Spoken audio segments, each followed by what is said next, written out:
Good day, my fellow Americans and good people of the world. My name is Cassandra, and my friends call me Phoenix. Today is January 20th, 2026, and today I would like to address you in regards to a journey through time. And I would like to take you on an adventure through storytelling to a time not too far off in the distant future from where we are now, but to a place where the world looks very, very different than what it does right now. See, our journey is going to take us a few years into the future to January 20th, 2030. And as we travel to this time, in the course of the storytelling, I am going to travel along with you to bring you back into the present so that we can share a moment together and mark a memory and make it whole. And with the hope that this time, in just a few years from now, we will be sharing the fruits of our labors that we will endeavor together to take us from where we are now to where we want to be, and to have fun along the way. So with that, let's settle in to this moment and just kind of like take it in for a second, because the first step of any journey through any dimension and any time and any space, you have to first ground yourself where you are and when you are, because that helps you know who you are. And again, I've introduced myself. My name is Cassandra, and my friends call me Phoenix. And I am your host, your guide, your companion on this journey through time, through space, to a place that may be beyond what you currently perceive within the realm of possibilities, and that maybe you haven't considered the potentials of. And as I help to kind of illuminate things for you, what I hope to do is not to give you a candle by which you can carry and see, but to teach you how to make fire so that along the way, no matter how dark things may seem, that you will always have everything within you to be the light. And that's all it takes for hope to thrive in even the most dire circumstances. Because as we journey to this time, it's going to be kind of a shocker, because what we're going to experience there together is going to be something that is going to lead you upon return to the present moment in a state of probably discontent and disappointment, frustration, definitely some righteous anger, but also with an instilled sense of like something can be done about it, that we don't have to resign to the end, as if this is all we're ever going to have, this is all we're ever going to be, but to see that there is a tomorrow, and that tomorrow will get better when we focus on the good. The good will always get better. So with that, and a little note that I will add in here, that this is probably the right time in this journey for you to pause the video and go to play my other video called Convergence, which I will put in the description of this video so that you can easily find it.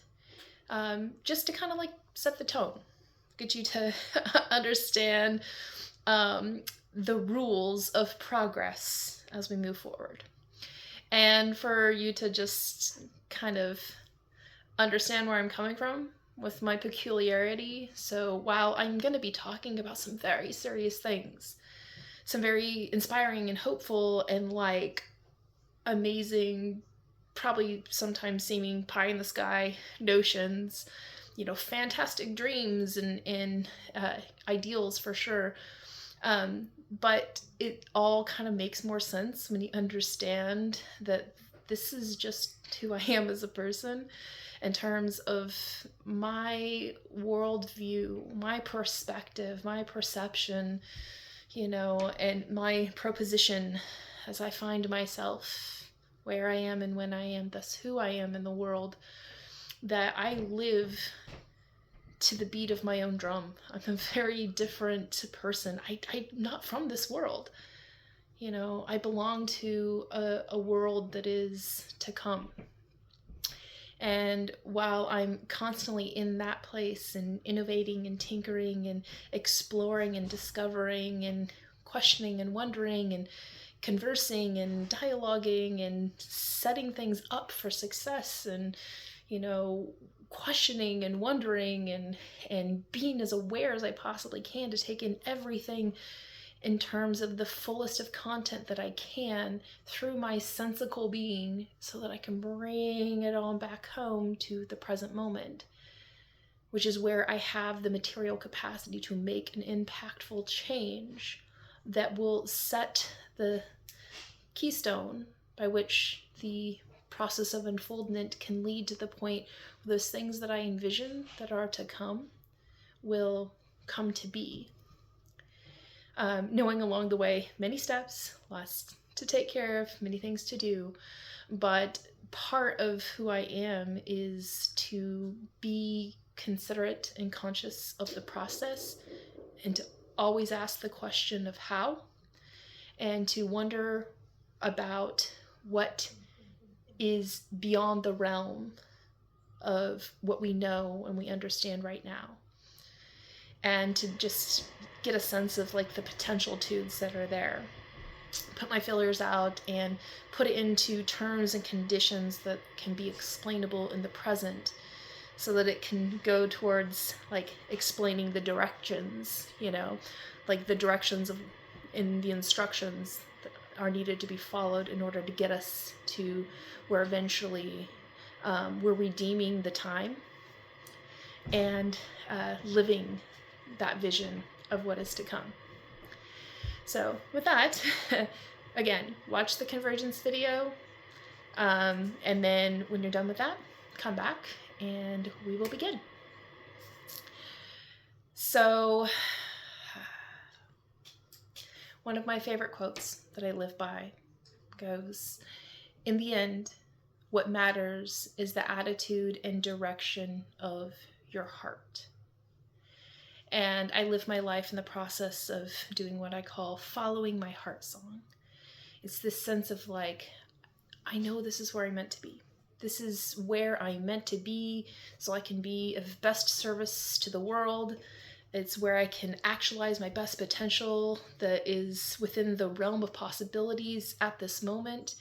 And I need to go there and I need to be there and I need to be aware because something is going to happen that I'm going to have to take in and be consciously aware of because it's giving me the insights that I need in order to pursue my journey from this point to where I'm in pursuit heading towards.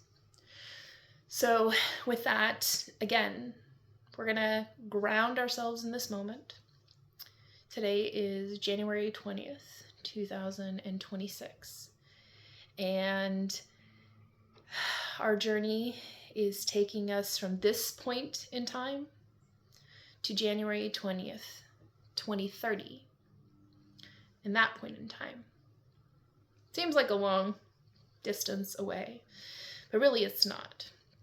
especially in terms of, if you're going to be planning for the future, you need to, be designing for the next, 5 years. You need to be building for the next 3 years, and you need to be working towards, the next 10 years, the next 20 years, the next 30 years, the next 100 years, the next 1,000 years.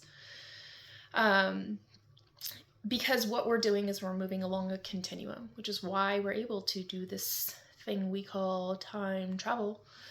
And if you're moving along a continuum, it's kind of like a slide rule. You can move things along in a way of like ordering, well, if you come to this point, then this is what's in the realm of possibility. And up to this point, this is what's in the realm of possibility.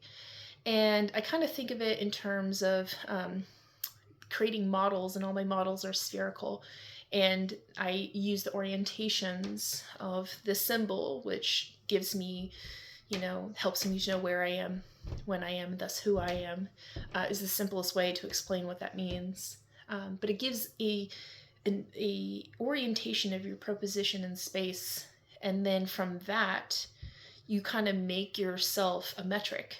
And when you're something that can be measured, and you know who you are, and you get to know other people, well, they become metrics too. And then we all just kind of become rulers of, these metric measuring points with one another, in relation to one another.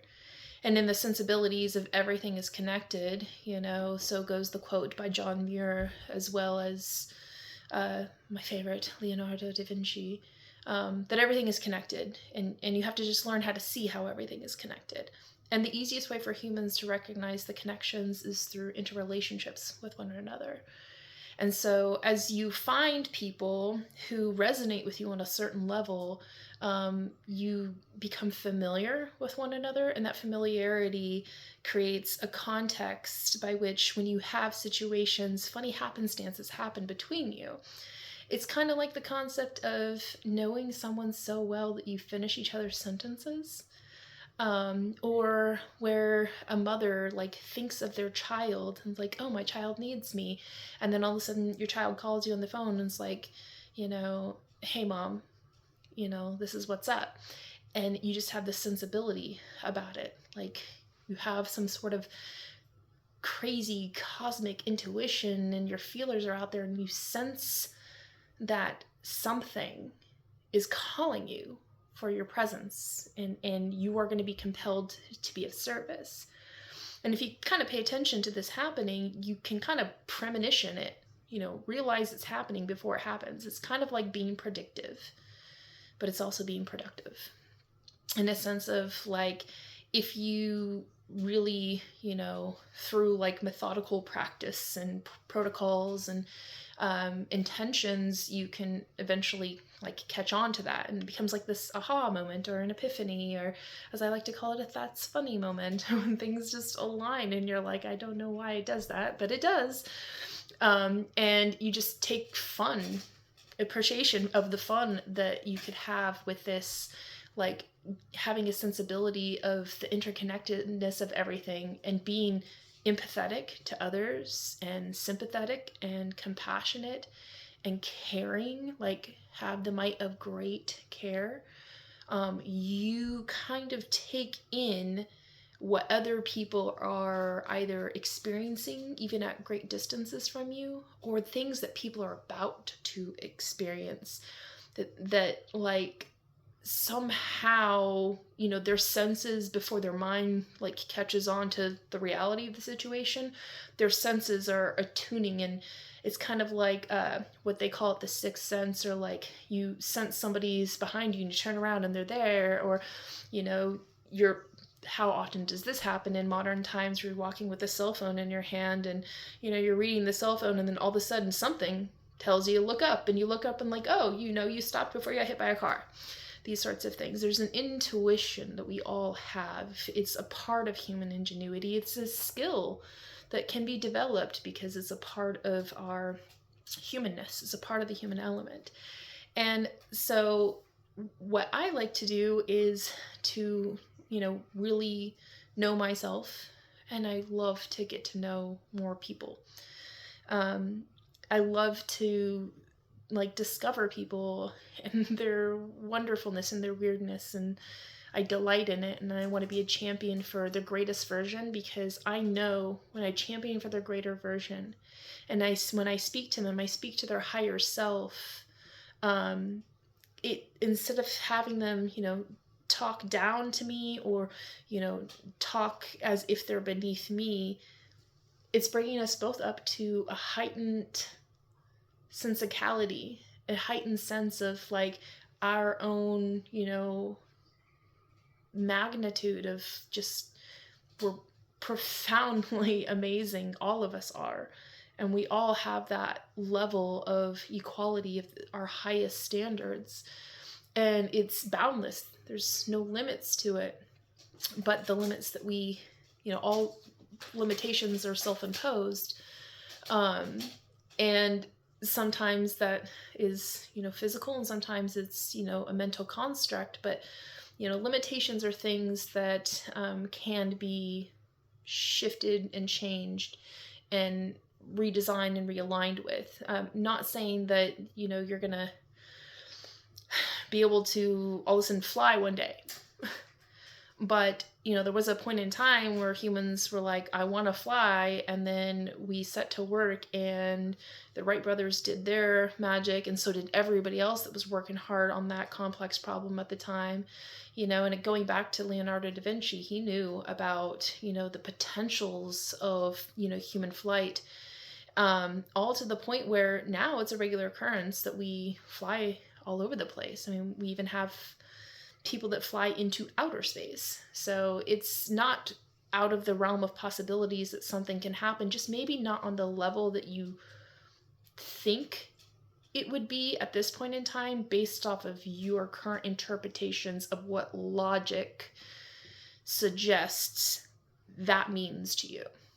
So taking that all in a sense of like, we kind of have to like hold off on our judgments, and not close our mind, but keep it open to the possibilities, and to not play on notions of fear when we're looking at the world. Because when you do that, you're cutting yourself off from the source of enlightenment that your higher self taps into, and, grasps the insight, sees the connections.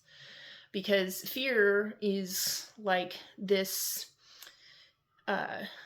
it's kind of like this thing that makes you very solid and firmly placed and rigid, and it is like putting yourself in, a cell and confining, and it's a self-preservation sort of thing.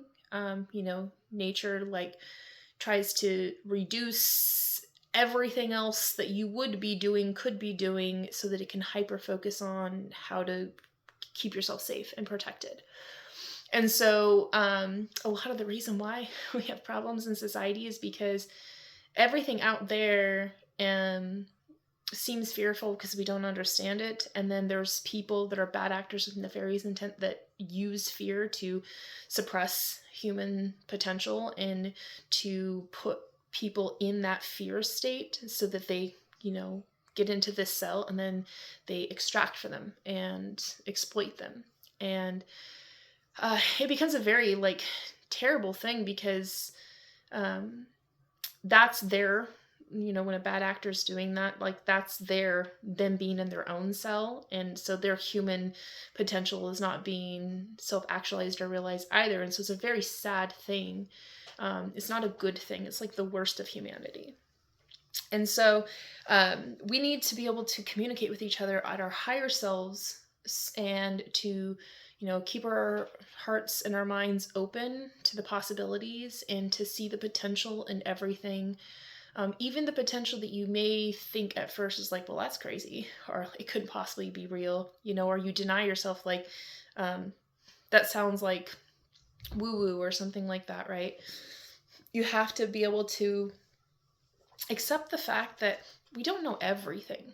about the universe. It's making just like the universe is vast. Let's humble ourselves as humans. There's no way to know everything, because there's just so much that came before us, and we've barely come to know ourselves in our evolution, and we're just a speck, a blimp of time in the vast spans of all existence. So for us to think that we know everything is like highly conceited, and it's self-defeating, because it limits your capacity to keep your mind open to the possibilities and to question and wonder and be aware of like what you may not yet fully understand. Take, for instance, the brilliant genius of Albert Einstein, and like, how did he come up with this concept of relativity? Well, it was something as basic and simple as riding an elevator, and all of a sudden he's like, I wonder, you know what I'm saying? Like, those are the sorts of things that bright and brilliant minds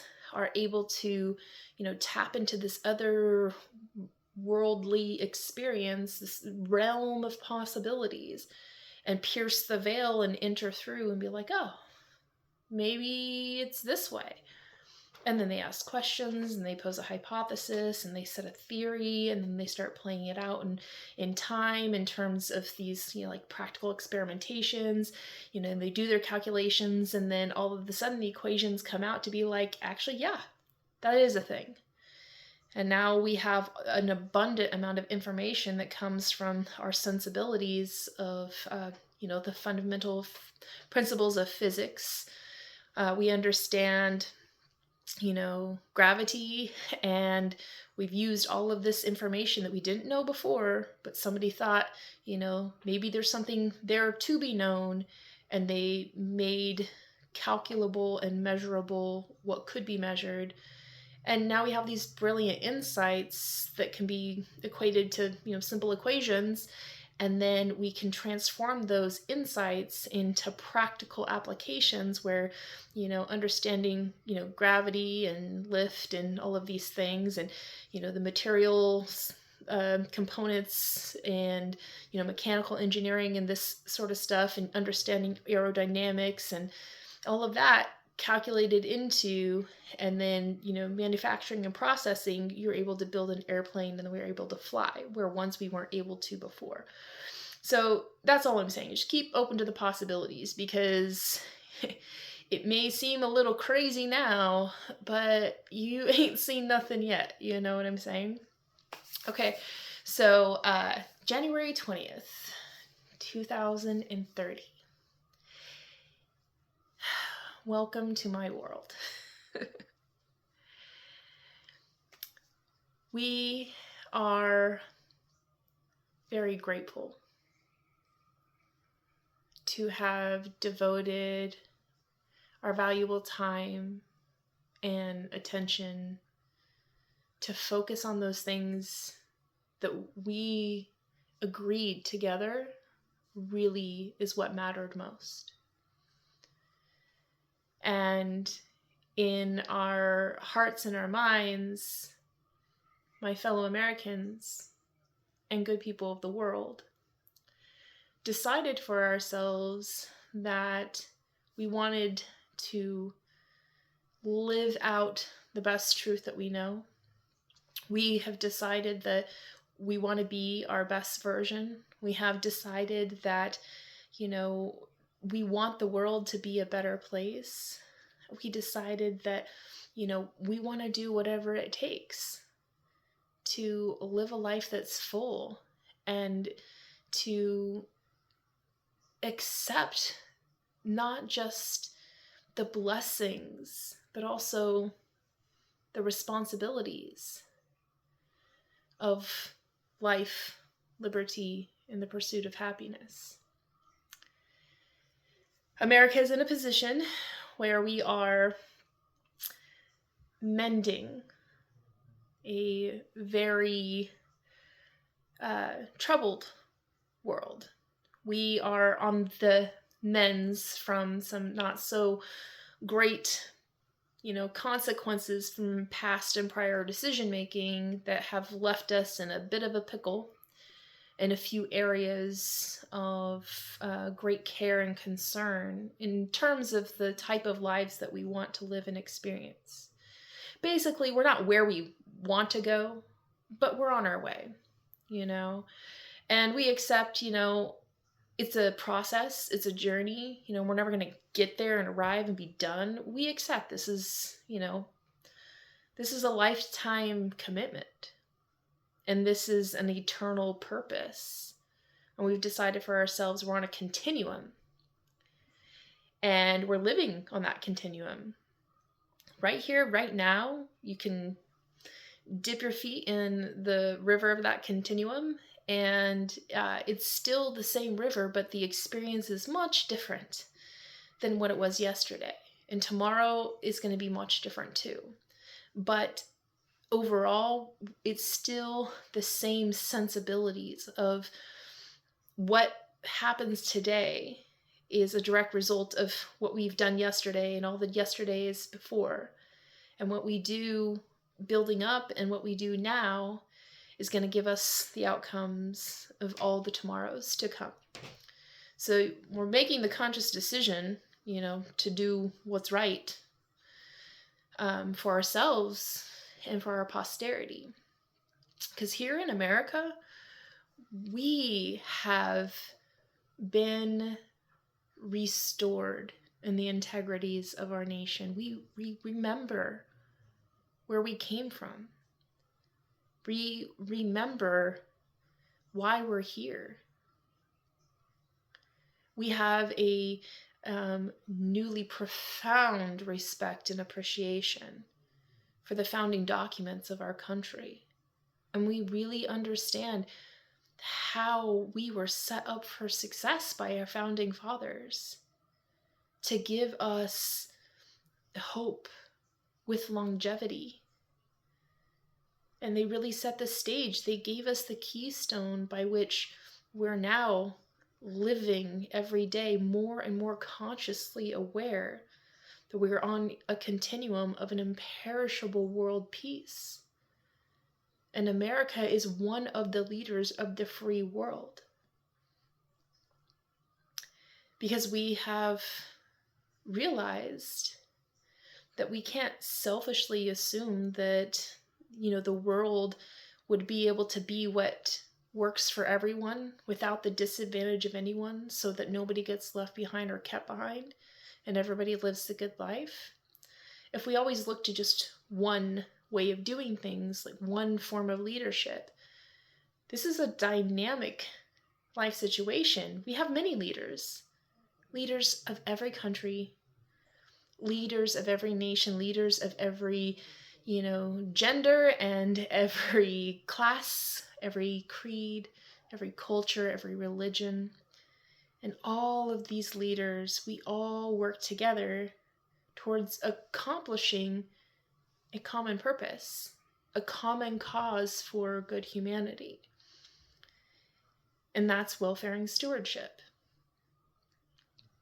We are intentionally working as welfaring stewards to steward our lives so we can actualize our best version, be self-sufficient, self-sustaining, free and independent, self-reliant, self-governed people. We are stewarding our families, we're stewarding our homes, we're stewarding our neighborhoods, our communities, we're stewarding civilization itself, and we're stewarding the planet. And in all of this stewardship, there's lots of work to be done. And we must do it together. Because if we try to go it alone, we've already learned that doesn't get us very far. And it actually causes a lot of unnecessary problems. Because there's a lot of waste. And so we have decided, and we're moving towards working towards the same outcomes that we want to collectively engineer together to achieve ultimate ends and purposes in everything that we do that results in this concept that we're faring well in our lives. And we have let go of a lot of useless and antiquated things. You know, there's a lot of laws that we used to have on the books that were just, you know, not serving for the collective best interest. And we recognize our nation has this profound and amazing, you know, capacity to be malleable, adaptable, mobile, efficient, sufficient, stable, and resilient based off of it is something that works within any context to befit the needs of now. And we recognize that inherent capacity of our founding documents, you know, and our governing principles of our Constitution that gives us, you know, the just, fair, reasonable, and right bounds by which, you know, we can moderate our decisions and our activities, that keeps us all in aligned and in tune with the sensibilities of, you know, everything has to be, you know, everything has its proper place and proper portion. And we're living in accordance with that because we recognize doing that is the collective best interest, because it gives us assurances that we can bank on that are going to give us better opportunities to create more advantages that enhance our quality of life and raises the standard. And now we live in a sensibilities where, you know, nobody's getting left behind, kept behind, you know, nobody's being disadvantaged, and everybody's living the good life at the standard of the criterion echelon of society. And we're not combating or competing against people who are, you know, going beyond this standard, you know, of the good life, and, you know, everybody has what they need in order to live a thriving life, you know. But we also understand that some people need to have those just bounds and controls so they don't become excessive, because we know that, you know, there's enough for everybody's need. There's not enough for everybody's greed. And at the end of the day, though, realistically, we all want the same thing. And so we focus on that. And that's what welfaring stewardship encapsulates, is the sensibilities, is like, this is just the way the world should work if we're all going to just, you know, get along, and we're all going to be happy and, you know, love and peace and all that jazz. And so we've accepted that as our right, but all rights come with responsibilities. And we know we have to put in the work to secure that for ourselves every single day. We need to constantly reinforce that. We need to do a daily renewed, you know, vitality of that. And that's how we're living. And so in this sensibility, this conscious awareness of like who we are as Americans and who we are as, you know, this global unity, and who we are as a human family, and who we are as but one of many planetary stakeholders. You know, we've staked a claim on a type of future that really works out for our collective best interest. And so in this, we have taken on the responsibilities of welfaring stewardship. We are set in such a great place of achieving the UN's Sustainable Development Goals, the 17 Sustainable Development Goals authored by the United Nations. They were established to be achieved by 2030. And I mean, we wasted a lot of time, you know, and we were led by some unsavory characters that were very selfish and self-centered, and they led us in the wrong direction because, you know, what they were working towards wasn't really something that was working towards the collective best interest, you know.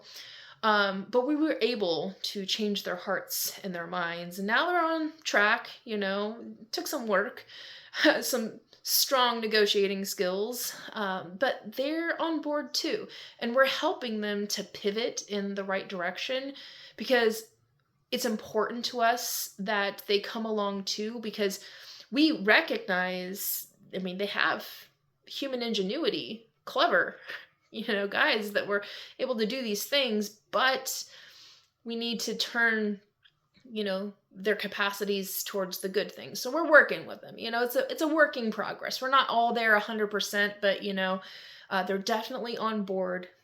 They understand the errors of their ways, and they're humbling themselves to the experience of, everybody's willing to accept, we can forgive ourselves for our past and prior decision making as long as we are, turning a leaf now and looking towards the future together in the same direction. And we're doing our best to stay on the same page, but we're also not infighting with one another and trying to stifle, each other's potential or to limit our options for the future, whether that be by, suppressing ambitions or by making poor choices that, give us less options in the future. So we're having a healthy, constant, open dialogue about that with each other. And we're doing that on the public stage in a very transparent way that respects, the things that are conducive to polite conversation. Because, you may want to have like locker room talk or bar room talk or something like that, where you don't have to, refrain from, holding back your worst tendencies of, the colorful use of language, and your, sense of everybody has tastes and aversions, and you're not going to like everybody, and some people are going to rub you the wrong way. That's why we have to keep some people separate from one another. And some people just like to bicker and fight and argue with one another. I mean, there's plenty of people that are married to each other for, entire lifetimes, and they bicker and fight with one another, but they still love each other. And they stay committed to the union and the things that are important, that, the love and the respect and the appreciation still there at some level. And, but they save all that barroom talk or locker room talk, for other platforms and other spaces. We have carved out this wonderful, beautiful space of public dialogue in this public sphere, where everybody is welcomed to come and participate and contribute their content, share their voice, share their hopes and their dreams and their worries and their concerns, their complaints, their critiques, their criticisms and their encouragements, and their insights especially. And we take those all together and we formalize them in such a way that, through strategic orientations and intentional, let's call them algorithms, we're able to synthesize everybody's voice of reason into something that's truly compelling, because it resonates with everybody on the baseline fundamental common human touch, the common level, the thing that says, we compromise on a couple of our things here and there, but ultimately we are still achieving a consensus where we can all agree on that. And we focus on that, and we find within that everything that we need to instill the sensibilities about what we're going to do. So we take those insights and we use it to inform our decision making based off of what next needs to be done. And we constantly ask that question. And we ask that question at the individual self-governance level, and we ask that question at every other level of governance. Our governing our homes, governing our communities and our neighborhoods, our local institutions, our local governments, our state governments, all the way up to the federal government. And our responsibility is to share with each other the best truth that we know, and to really give a respectful insight into how things are impacting you, how you see things could positively change, and what you're willing to do to be part of the process to make that happen. And then, reaching out to people into a call of service to say, I need somebody that can fulfill this role so I can do my tasks and what I've been set here to do. And we synthesize all this into this, platform, this framework, and then that informs decisions by which the president is able to take that and make, pronouncements in terms of, All right, America, this is where we stand today. This is how far we've come. This is where we've fallen short. This is, what our hopes were and what our dreams were. These are the things that are on schedule, the things that are a little off course. These are the things that are in need of correction. And, this is the call of service for those who are ready and able to respond to these needs with the capacity to accomplish it so that we can move past the needs of now into a position where we can address the next set of needs that we are going to meet along the line as we're progressing. And we're working towards the collective thing that we're all trying to get at together, which is to constantly reinforce and to establish new and innovative approaches of this scaffolding for our lives so we can secure that criterion echelon of society to which everybody belongs, and maintain that and grow it to make it more expansive and filled with so much more wonder and greatness, but also secure and resilient, fortified against, the things to which we cannot yet anticipate in the scenario universe that may come and challenge our realities and our situations and our circumstances, to which we need to be as best prepared as we can to pivot and shift and to lessen the impact that it's going to have at the individual and the collective and group levels, and be there for each other to call in service to help those who which may be most deeply impacted by these, outside variables coming in and, shaking things up for us. But we have a constant communication with one another, so we're aware of that. And it's like having the fillers out there and everybody's sixth sense is intuitively, grasping what is to come and asking that question. And then we're sharing that content with one another. And then we're synthesizing the common through line that helps us to maintain our pace and our rate and our, conformities within our continuum of an imperishable world peace. And we make sure we're aligned and attuned with, our governing laws, abiding by our Constitution, which is like the spine, that's holding everything together with integrity. And then recognizing our laws as they are necessary, or maybe they're useless and antiquated and need to fall away. We do all these things and we are just, light on our feet. And we're moving along and we're making progress together, but we're also making a success out of our lives and we're enjoying the experience. We're taking so much pride, so much pride. And I'm so proud of everybody for stepping up and, putting in the good work and doing it with a sense of flair, making do with what you got. And we have just done some amazing things together, in terms of the sustainable development goals, we have put such a tremendous dent in the concept of poverty. We have really transformed that concept to no longer be this sense of certain people are desperate and the circumstance is dire and there's no hope and, they're struggling and opportunities are limited and all of that bad stuff's gone. We don't even think in that way anymore. Instead, we see the possibilities. We see the opportunities.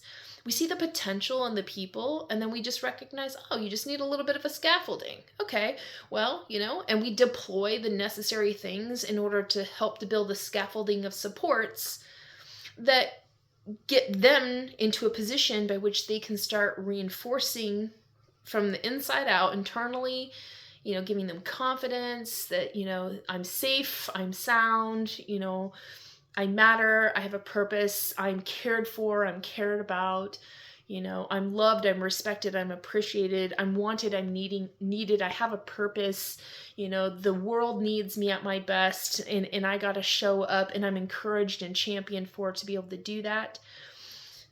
I'm getting the, community supports. I'm getting, the types of friends that I need. I'm getting the types of education that I need. And I'm giving the financial supports that I need. And now I am able to, from that place of wholeness, be able to expand my potentials and grow from there to the point where I break through the scaffolding. I outgrow it, kind of like a hermit outgrowing its shell. You got to get a new one, you know? But, you know, in an expansive way, growing, you know, from what you were into what you can become, and always to the point where people are always trying to grow to reach the criterion echelon and sustain. And we get people to that point. And being as it's 2030, we haven't been able to extend to every nation across the world because there's only so much you can do in a day.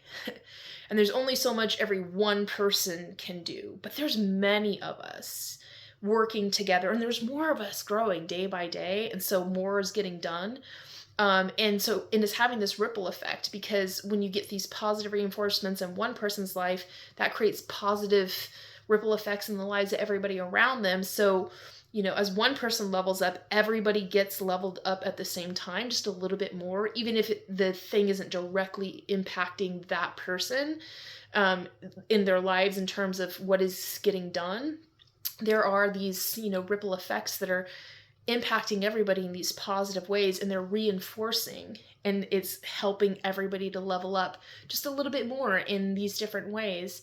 You know, as we focus on, you know, the people who are struggling the most, leveling them up, that's leveling ourselves up at the same time. And everybody is on their way to the criterion echelon of society. We're not all quite there yet, but we have a plan, man, and we're on our way, you know?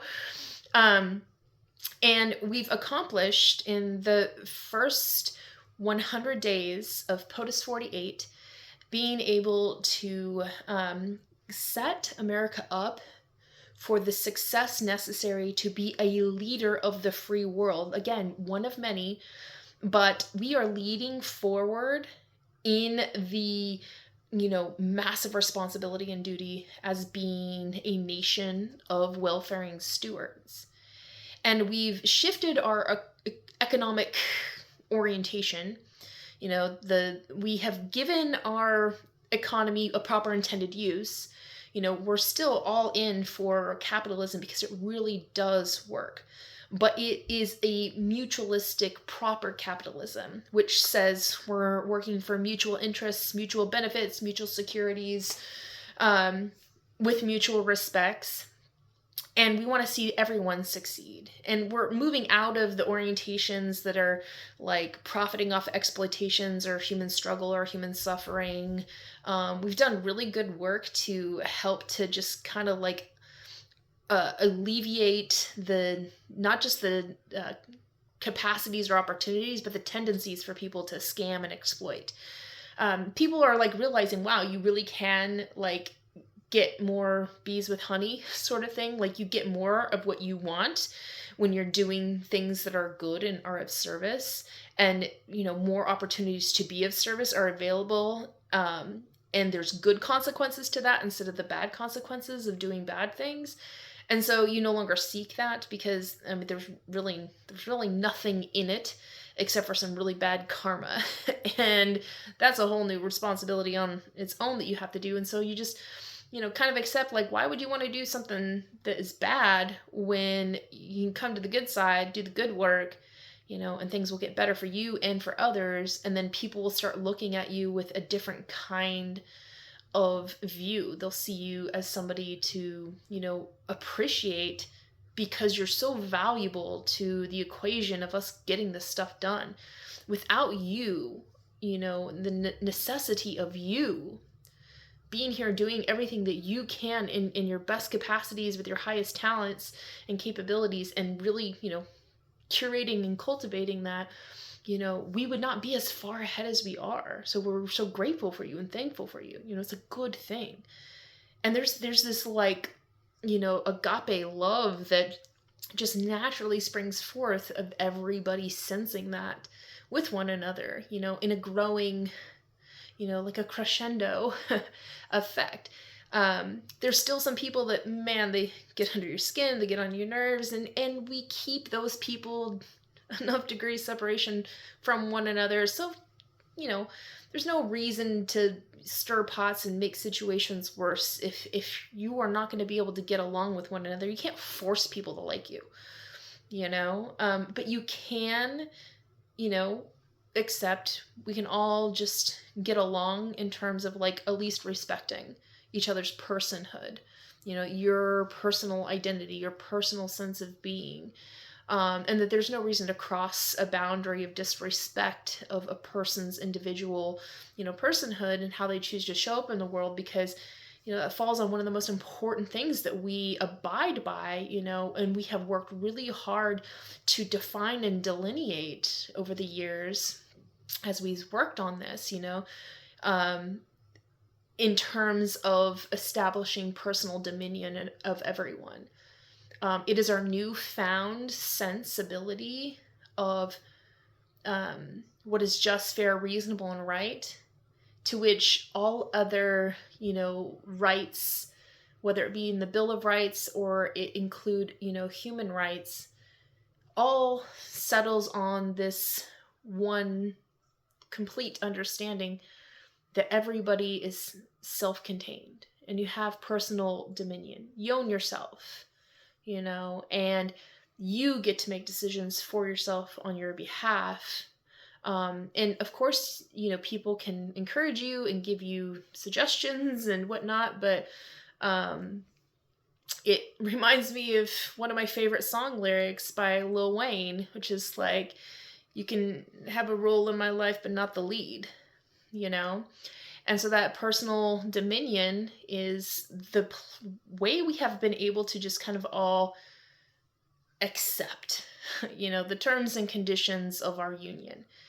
It's an ever more perfect union. It's never going to be, exactly perfection, but we're perfecting it in a process. It's like a mosaic, We've got some cracks and whatnot, but we put some mortar in it and hold it all together, as is necessary. Sometimes, again, meaning that some pieces need to not be so close together because it just doesn't vibe well, And so, but we have been able to overcome a lot of our social qualms that we've had with one another, especially in terms of, how people used to think that it's okay to, be, misogynistic or racist or anti-Semitic and, be an Islamophobic and like all of these really just bad forms of racism. The tendency is still there, but less and less people act on it.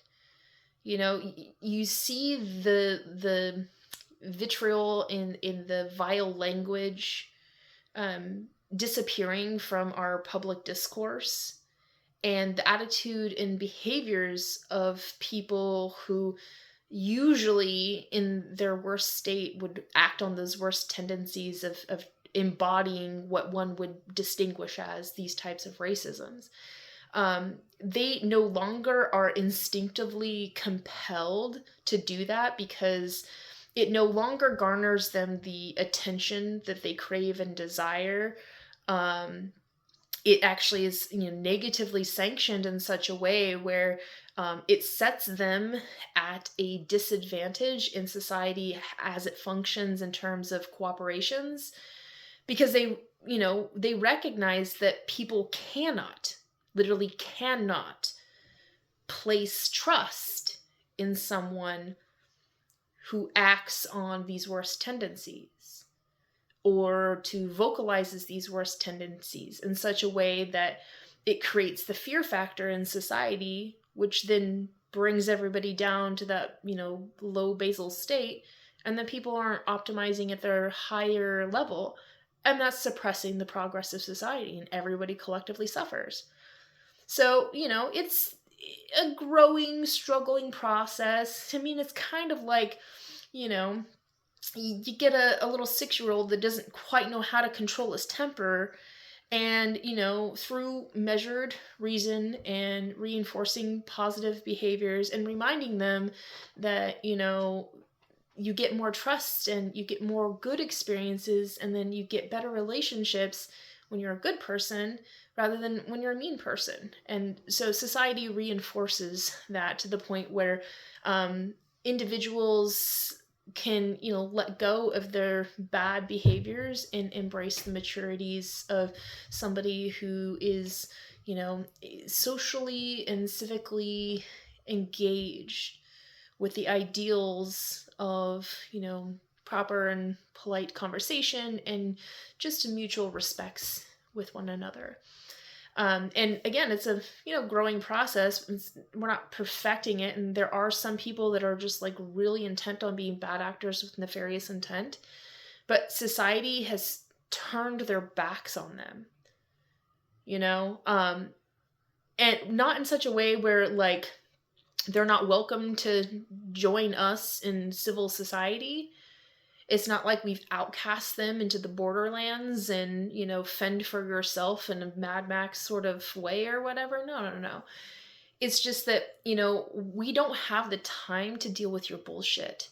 And so we've moved on from giving you, any sense of attention, and if you want to be recognized and involved, you want to feel important, you want to feel special, find the things within yourself that make you uniquely capacitated to serve society in the ways that we're trying to work on together.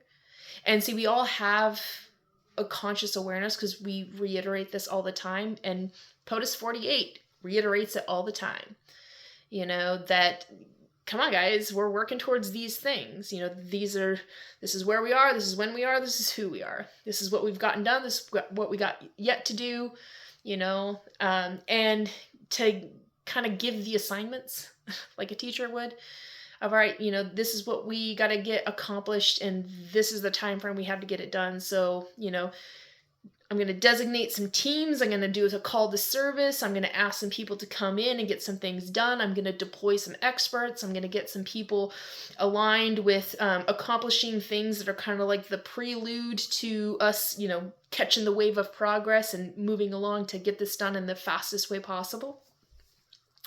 But I'm going to have to call you to serve in these ways. And what I'm hoping for is that you're going to step up to the plate and you're going to accept responsibility. You're going to show up and do your best and be your best. And we're going to, get through this as we need to. And then in the end result, not only are we all so very grateful for everything that you have done to bring forth, what you can to help to make this, actualized, and make this thing that we want and we need a possibility, but also for the fact that you've leveled up your life and, you're either, maintaining that standard of the criterion echelon, and you're, molding and shaping and exploring, what it means to live a good life. And you're doing things that you probably never would have had experiences being able to do before. But you're being invited into new types of experiences and new encounters, and you're meeting new people and you're making those positive connections, and you're recognizing, your capacity to do the work necessary and build up, supports for society as a collective in this way. That you have everything within yourself, the capacity to build some personal scaffolding that helps you to, take it to the next level. That, the criterion echelon is the good life, man. But I want something more. And it gives, the encouragement to, build the scaffolding to level up your life a little bit more, And then, of course, we continue to reinforce laws that help keep everything contained so it doesn't get out of the realm of, what's manageable. We don't want to bring anything into too much excess, because we all realize, that while we may petition everybody to say, like, I want to strive for this, guys, because this is, but we all have to consciously agree that there's a limit to everything. And if we're not contained within that limit, then we are jeopardizing everything within the confines of what we have created as our, our Goldilocks zone, our safe operating space. And if we exceed that, we're risking everything else. And so we have to be able to communicate together of whether or not we can accept the risk of trying something that may or may not pan out. And that, is it just a personal advantage, or is this going to be a collective advantage? Is there any way that we can collectively advantage, even if it's just you trying to personally pursue something, to the point where we can all gain some through line of consensus to say, okay, it's worth the risk to try, and then along the way, the intention is like, okay, if you're going to level up beyond what we have determined as the outer boundaries of what is safe operating space, what is going to happen in that expansion that's going to make sure that the criterion echelon grows too. Because the whole point of it is to be kind of like that moderating sweet spot. It's its own Goldilocks zone within this dynamic, paradigm that we live in terms of like growing in human potential, like what is in the realm of possibilities. We have to grow everybody in the criterion echelon together so that we're leveling it up. Because again, we don't leave anybody behind, and we don't do things at a disadvantage of anybody. We don't keep people behind so that others can excel. We find the right pace and rate that we can all go together. It's like a convoy, and we close the gaps and we move everybody forward together in advancement. And so, 2030, we would like to say that all of the 17 Sustainable Development Goals are accomplished, but not in their totality, but they are on their way. Again, we've established the criterion echelon of society. We have taken on welfare and stewardship. That's our identity. The United States of America is really putting together this like capacity to like almost mass produce the universal basic innovations of welfare and stewardship so that we can, sell it on a global marketplace to other nations, this capacity to build these modular, scaffolding for the lives of individuals that can deploy to any nation, whether it's developed or developing, to help level up the lives of people there. And again, raise their standards into the criterion echelon, because our ultimate goal is, everybody has to be there. But it's going to take a lot of work to get to that point. And here in America, we're doing it for ourselves, but as we do it for ourselves, we do it for others. So every, two scaffoldings of,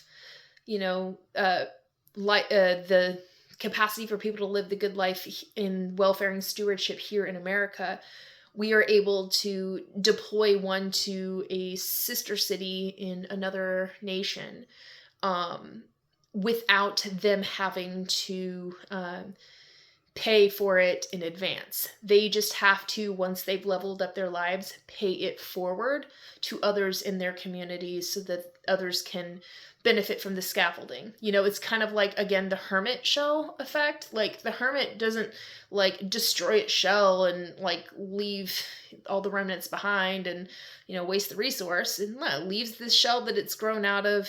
It goes to find a newer one. It leaves the other shell behind. And then the other hermit crab that is still small goes in. Hey, it's a perfect fit. It's that sort of thing. And we bring these scaffoldings over to other nations to help to secure them so that the people in their nation can ascend out of poverty, reach the criterion echelon, have stability, and then pay it forward to help other people experience that. And again, the ripple effect, lots of other people are experiencing, the great outcomes from that. And it's a work in progress, but we're on our way, and we are recognizing, oh my gosh, there's so much potential in people in these, developing nations, because these developing nations aren't like rigidly constructed and forged in this solidified way of, what developed nations are. They don't have to do a lot of the heavy lifting of pivoting and altering, markets and industries and changing lifestyles and behaviors. A lot of them are living in such a condition that anything is a level up in their life. So they're easily able to assimilate into this new lifestyle and to live out of it in such a way that, man, the turnaround for their lives is actually a little bit faster than it is for everybody else, which is a good thing, because the faster that, it has kind of like the domino ripple effect for everybody else there, the faster you're able to, put a damper on the uprisings of violence and conflict and stuff. And so a lot of the conflicts that happen in, other nations are starting to dissipate, and you're seeing a lot more economic prosperity, a lot more peace and well-being. You're seeing people thrive in ways like they have never done it before. And so, but we know here in America, for every 2 people here that we're leveling up at life, we are bringing forth the capacity for somebody else in a sister city to be able to level up their life too. So, we're all leveling up together. Nobody gets left behind. And we still, build these scaffoldings, and we do, sell them as a viable economic offering to the world for them to be able to purchase so they can level up their lives. So those with the economic means will purchase them and help to level up their society from, an impoverished state up to the point where everybody's in the criterion echelon, and they can use these basic universal basic innovations to do that. And America benefits because, we get a transactional compensation for what we offer. And so we've managed to derive a channel of income that we've never had before. And that is actually helping us to pay down our deficit. And man, we have slashed that thing like as if it was butter. It was just so easy, and it's not completely gone yet, because it's going to take some time. That's a lot of money, that we have tied ourselves down with over time, but we're in a very good working progress, especially for the fact that now that we've leveled everybody up into the criterion echelon, we no longer have the need for government spending on other forms of welfare systems, because we are taking on the position of investing in welfaring stewardship that is, not about surprise providing for, people who are, the lowest, parts of society. It's literally about creating that fundamental standard of the criterion, and again, having the ripple effects, it impacts everybody, and then installing the, scaffolding for the lives of people in the lowest rungs so that they can be lifted up too. And so we're investing in these things that we're already building to be able to sell to other nations, and we're using it for ourselves, and we're all leveling up. And so less and less people are in what you would even be able to call poverty, and it's had such a tremendous impact. Oh my gosh. Our mental health state in, the collective consciousness here in America has dramatically improved.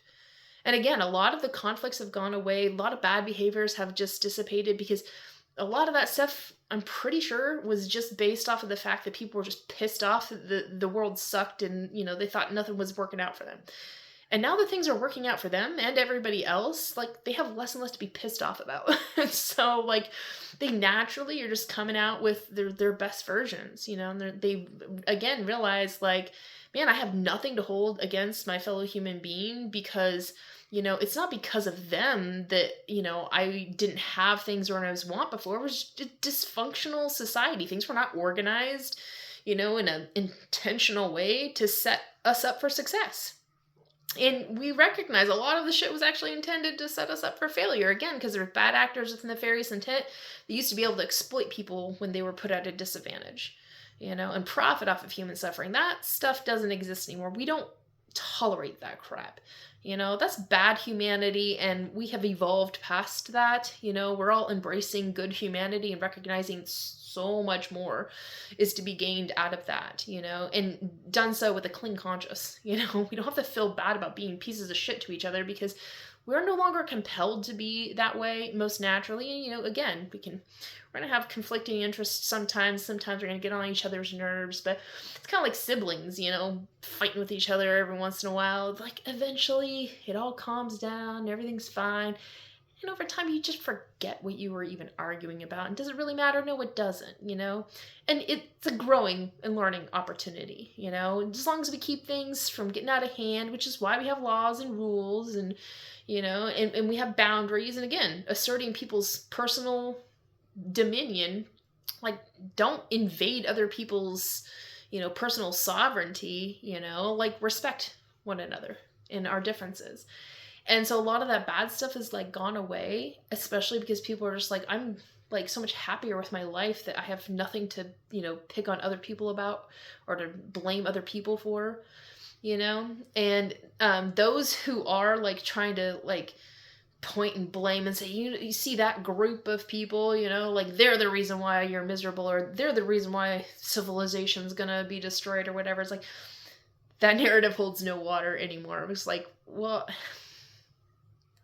that's silly. Like, we need them. They do good work, you know? Like, if they aren't fulfilling that role, we're not going to have somebody fulfilling that role. And who's going to step in to do that? What, you? Okay, well then the thing that you're doing right now is not going to be able to get done because you're going to be gone because you're going to be doing that person's role. So who's going to fill your space?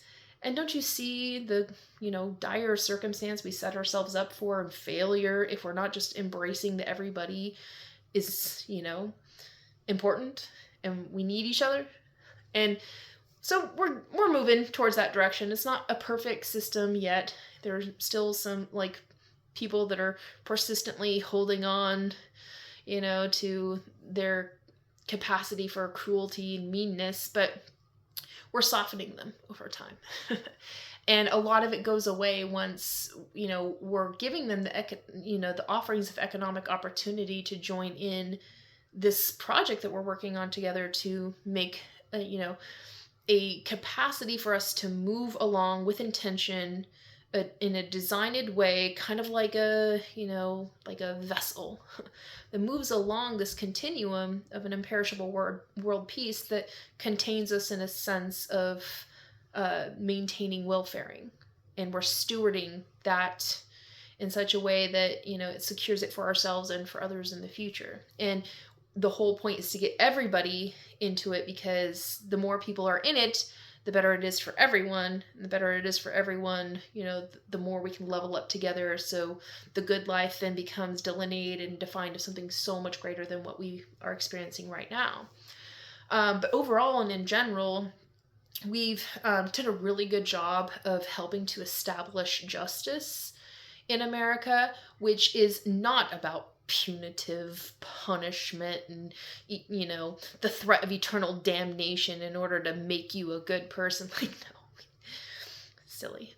We instead have chosen the best route is corrective mechanisms to help restore integrities and restore people to wholeness, so that, you know, they can learn from their mistakes and to not, become the mistake of the world. That, like, it was a mistake and an error, and, you know, you learn from that so that you can become a better person. And we've built the corrective mechanisms for, like, true corrective, you know, for when people, like, break rules or break laws.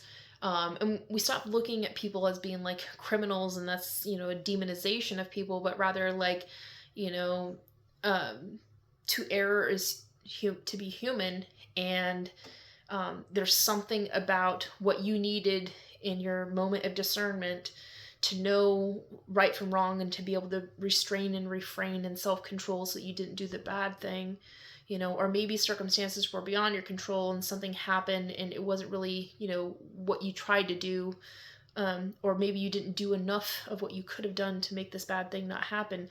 But the whole point is, like, how can we find a way to restore everybody to wholeness, to find a way back into love with one another, respect and appreciation, and to do what's necessary in terms of establishing justice. Like, we went through the process in order to, this is a bad thing, broke this particular law, never should have happened, but it did. And we have to care enough about making sure that the world is a place where that sort of thing doesn't happen anymore.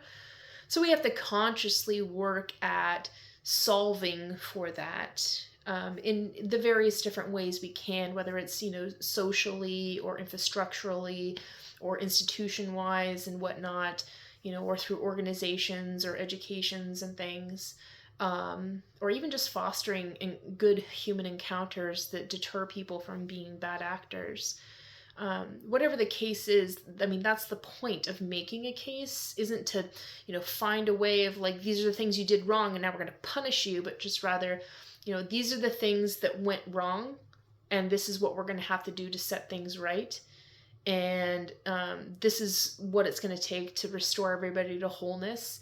And once we've completed that process, then everything is okay again, and that process may take an entire lifetime for some people who've done something that is extraordinarily bad. But the point is to make sure they're on the corrective path of restoring integrities and being restored to wholeness, and to restoring victims to wholeness, and restoring society to wholeness. Even if it takes an entire lifetime for that lesson to be learned. And doing that instead of wasting time on confining, useful people in prison cells where, I mean, it's so destructive to the human soul. Like, we are recognizing how detrimental that has been to, actually creating a worse society, because it's like poisoning the souls of individuals by taking these punitive, oftentimes cruel ways of like making people pay for what they've done instead of paying it forward to restore integrities. So, we've reformed the criminal justice system and set it on trajectory for more and more reforms to help to establish justice in a way where it's corrective measures and restoring people into wholeness, so we can restore integrities and help to define and delineate better. This is what establishes justice.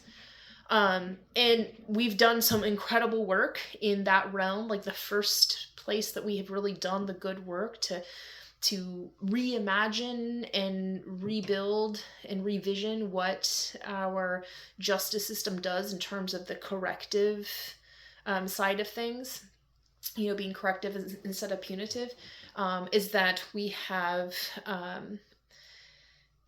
set a trajectory for prisons to be dismantled and defunded and actually prevented from being something that actually can function in society. That instead we create corrective campuses in terms of like learning opportunities. It's a place for individuals who have made mistakes to go and learn how to, redeem the time for themselves and for society and for others. And really do, as what they say, pay your debt to society, is to say, like, you did something that took away from us something that was of value. By you not following this law, we are lesser than what we could have been. And so now you owe it to us, you really do. And you owe it to yourself, too, to restore integrities and redeem the time.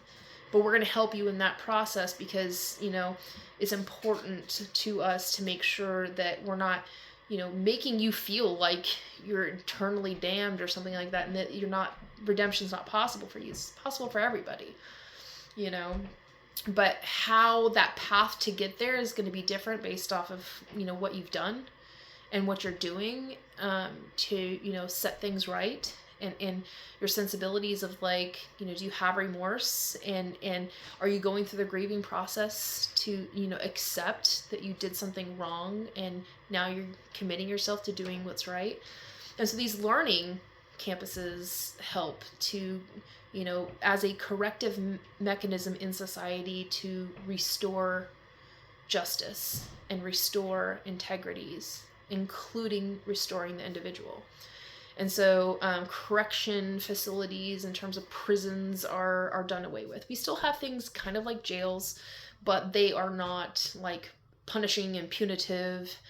They're more just like, places where we can reserve a person in such a way of containing their worst impulses, and to do the appropriate analysis to determine what trajectory they need to take in order for it to be, a path of redemption. And that will depend on their willingness to, do what is right and things like that. But and then going through, of course, the process of upholding the Constitution and the law in terms of, letting somebody go through the legal process to defend themselves, and to do what they can through the mechanisms of the, judicial branch and the justice system, to, prove their innocence, and that to put it in a position where, those within,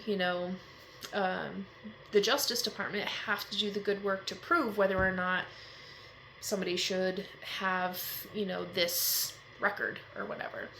So it's a very complex system, and there's a lot of work to do on it. We're having to also reintegrate some new versions of peer courts, where we're really relying on community members and neighbors and, victim impact panels and things like that to inform the system in terms of like how to solve for, things that are, of minor infractions, or, even in the larger things, to take, some of the decision-making burden off of the court itself, to make sure it's actually a decision that isn't just, one judge making the decision, but it's us as a society, a court of your peers, is helping to decide, like, this really is the best way to restore integrities, and all relevant stakeholders are at the table having that conversation. But we are doing really good work in terms of like our progress of setting things right in terms of people who have, from the past, have drug convictions for marijuana, because we have set it in our laws where marijuana is federally legal. Still a controlled substance, and you have to be at a certain age to be able to have it and things like that. And there are a lot of new laws that we've created in terms of orienting like how to keep this substance controlled, and, and make sure it's, a safe thing. But really, embracing it as this life vital crop that is so good in so many different ways and has so many different uses, especially in its, herb medicinal form, as well as its variation in terms of hemp. Because we have transformed our agriculture system to really focus on hemp as being one of the most diverse and important crops in America, like it used to be back in the day, the founding of America. And it's doing such good work to help to level up the lives of a lot of our farmers and to really help us have a viable economics in terms of, we have a lot of, we're an island of coherence in terms of we have a lot of our own, internal resources. So we are less dependent on other nations for resources, which gives us more, national security and stability and things like that. But in the process of us doing that transformation so that we can, legalize and open a whole new world of economic opportunities for legalizing marijuana, and then a whole new realm of economic opportunities in especially in the agricultural and, textiles and food crops and things like that with the hemp, we have had to come to a different situation in terms of understanding what we need to do to bring everything up to the level where we are now, which means to forgive people who have had, past convictions of, drugs that were related to, like marijuana. If there's other convictions that happen in there, of course we take those into consideration before, we just act on it and do some kind of blanket pardon for everybody, like we should care about who receives a pardon, because that mechanism has actually been put into the realm of a mutual decision making, where yes, POTUS does make that decision ultimately, but it's something that the collective society has to kind of like bring through a process of ascending the potential for that to even be considered. And there's a high standard bar for that to be met, for it to even reach the ascent to which POTUS could then establish a pardon, but it's not an impossible task. It really is set up in such a way where it's just like we're trying to restore integrities. And this may be actually the best case scenario to get to establishing justice much sooner than it would be, you know, continuing through this massive corrective process, because restoring that person into wholeness without, you know, this record or whatever could actually be more beneficial in terms of their capacity to benefit society through their talents and their skills and participation and contribution to our welfare and stewardship. But so many of these people who have received pardons after, you know, due consideration and due diligence of investigating, you know, the finer points of like, you know, who is this person and, you know, where do they stand, and also making sure like no matter what, people are going to have to be taught and learned and go through an experience of reintegration back into society, which should be a part of our corrective mechanism anyway, and it is.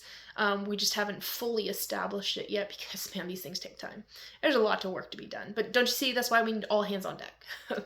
So we're working towards it and we're getting it done, but a lot of these people have been released from prison and they're going through the reintegration process, and now they're actually able to come into society and to give their best and do their best. And a lot of them have learned like really valuable lessons in their time, you know, away from society. And they are ready to come forth and bring that special something to society in such a way that is really just it's going to make so much more like human ingenuity out there in the realm of potentials. Instead of it being, you know, stifled away, it's going to open up new amazing things that we were not able to experience before. Plus more hands on deck. We get a lot more stuff done now. And so, but it's a lengthy process and we're still going through it. You know, we haven't gotten everybody to that point yet of freedom and redemption, but we're in the process of that. And again, it's given us a great template to understand how to do that for other offenders of other crimes. And then again, based off of the intensity of it, what exactly that looks like in terms of what is restoration of integrities, what is restorative justice, you know, what is redeeming the time, what is establishing, you know, restoring everybody to wholeness. What does that look like in society, and how we do the integration process in terms of like, we're just letting these people out in the streets to be like, whatever.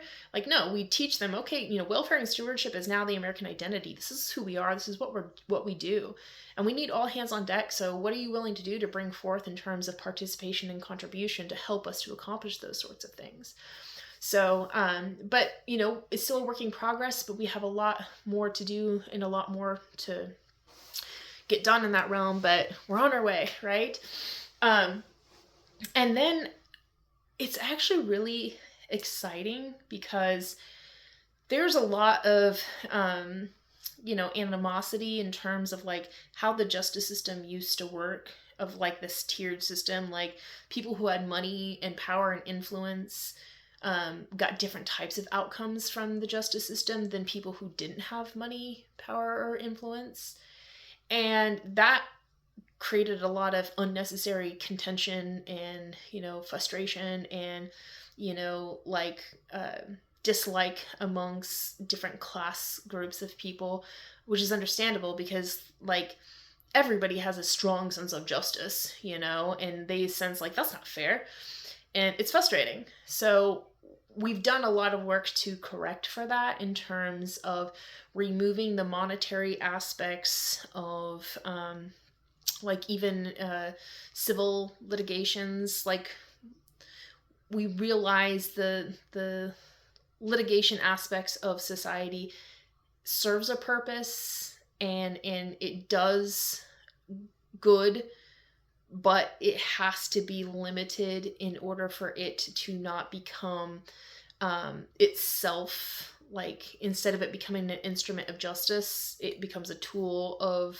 doing evil or some form of violence against people. And it becomes a way for people to exploit. So we've recognized that, and so we've removed a lot of the money, power, influence dynamics out of its capacity to alter outcomes of justice, to really create the frameworks by which justice is blind. And blind in a sense of like looking at facts on the merits and having a standardization that is not an informed bias or a capacity for somebody to be swayed in one direction or another of favor, based off of the capacity for somebody to be compelled to rule in a certain direction. Like those sorts of variables are, naturally corruptive mechanisms. And we're working towards establishing those corrective mechanisms that deter that from happening, kind of prevent it from happening. But the ultimate goal is to remove as much as is possible the money aspects of the equation of, justice being served. And it's a work in progress still, but we've made some tremendous leaps and bounds in terms of also making it so that people are they use that mechanism less as a means to like punish their perceived enemies, because they have to personally take a substantial hit in terms of their opportunities if they do pursue that, so that we know that you're only doing that if it really is that important. And then having restorative mechanisms that, maybe keep things before they ascend into having to, sue somebody in order to, get things restored back to integrities, like mediation and moderation and, social, adjustments that can be made through dialogue and communication and conversation are really what we lean towards and try to focus on, because those things are the ones where it's kind of like you could probably solve your differences without going after somebody and, using the force of law to punish them, just by, or weaponizing the law against somebody to punish them, just by having an open dialogue conversation in such a way where your peers are the ones that, you have to be compelling rather than, infighting amongst each other, or try to convince a judge to, rule in your favor. It's more just like you have to share your experience with, your peers, and then they will, create the scenario in which restoration of integrities can come about. And then everybody agrees, okay, I'm willing to do that, so that we can set things right, and then things become potentially more amicable. I think that by creating that mechanism, we've really made an opportunity for a lot of the negative infighting amongst people to settle down too, because then people think of like, wow, this is a real process to have to go through, this whole litigation thing. It really takes me away from doing my good work, and it limits my life options and opportunities. So, maybe I just need to not be so sensitive about that matter, and maybe I should be willing to just accept, an apology and work towards forgiveness in a constructive dialogue type of way, and a lot of problems can be solved that way, which, unburdens our court system to not have to deal with like petty infighting amongst people who have differences of opinions. Which has saved us a lot of time, money, effort, and energy. And we've been able to focus on the things that actually matter, that actually need to have, a judge to consider and take care to, help us to resolve our differences in such a way that we can move forward. And it does the capacity to help us perfect our union, not splitting us apart sort of thing. So we've made some leaps and bounds and growths in those sorts of ways. But that has mostly been accomplished because we are relying on, new age technologies that help us to create impartialities in decision making, in terms of like also orienting, facts and whatnot to be presented. And again, this mechanization establishes that blindness to justice and determines, whether or not justice can even be, realized if it's pursued in such a way through the court system. And leaving things to the point where, like, there's no reason to drag people into this whole process of court if it isn't even potential to get a good outcome at the other end of it. Sometimes it's just a matter of accepting that things have happened and now we need to find a way to move forward together but apart, And so we've worked on trying to establish that sensibility, and we're dialoguing and communicating with ourselves like what that looks like, and how it functions and how it works and which ways it doesn't work. It's not a perfect system yet, but man, it's done really good to help us to, like, keep families united, keep communities united, and a lot of the like weird turf wars that people have, and has prevented a lot of like bad actors with nefarious intent weaponizing the justice system to punish certain people who they dislike for some racism or personal vendetta or something like that. Those things have been put to a stopper because there's actually, you have to invest a tremendous amount of yourself, and again, your opportunities of life choices are limited if you enter in that type of situation. And so it's like it really has to matter, on a fundamental level of doing that, because it's not just, you're not just paying money for an attorney or something. Like, you're literally preventing yourself from taking certain, opportunities are not available to you because you're in the middle of a litigation. Certain economic opportunities, certain jobs, certain work, and so you're kind of putting yourself in a holding pattern that really stifles and limits your life. And so you have to take into consideration, is it worth it to do that, and to do it in such a way where it's not like we're trying to prevent justice from happening, but more to make sure that there's not that weaponization aspect of things. And also the opportunities for when things really are bad, to make sure that we're not punishing or further victimizing people for being harmed or victimized or something like that. The process isn't about hurting or harming, it's making sure that we're not making matters worse. And so again, working through that process is kind of difficult. We're also, expanding the idea of, maybe some people can like willingly submit to the fact that I did the wrong thing and submit themselves to a corrective program that restores justice without even having to go through the whole process, and in that sense, it actually is like, kind of earns you a little bit of respect, where it's like at least admitting you were wrong and you made a mistake, and being willing to accept, extreme ownership for, your poor choices, and take the responsibilities to move forward in the right direction. Like, that's something that actually like levels you up with prestige in society. So, it's a good thing. Like, even out of like bad things that happen, we can have good outcomes. It just really depends on how we approach it. And right now we're really trying to figure out the best way to approach it in such a way that is, again, restorative and corrective, and about integrating and making whole and these sorts of things. So we made a lot of progress in those areas. We're not completely where we need to be, but man, from where we were like just a few years ago, like, I mean, it's hardly recognizable, our sensibility of what is just, fair, reasonable, and right, and in our sense of like how we interact with one another's change, or behaviors towards each other change, because we're put in this situation where like we really recognize we need each other and we're all in this together, and that doing harm to one is harming everyone, and including yourself.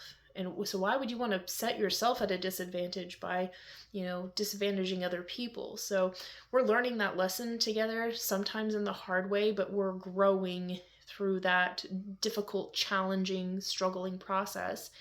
And we're coming out with good and better outcomes as a result than we ever experienced before. And the terrible punitive punishment, threat of eternal damnation that, used to be the guiding principle of like what is justice. There's nothing just, fair, reasonable, or right about harming somebody. What's the saying? An eye for an eye leaves the whole world blind. I think the right way to approach it, which has really informed our sensibilities of like this new approach to, establish justice, is, we follow and abide by what's considered the golden rule, but also follow and abide by what's considered the platinum rule, which is, treat others as you want to be treated, but also treat others as they want to be treated. And if you hold those two things at the same time, generally we have, peaceful accord and civil society, in a sense of mutualisms.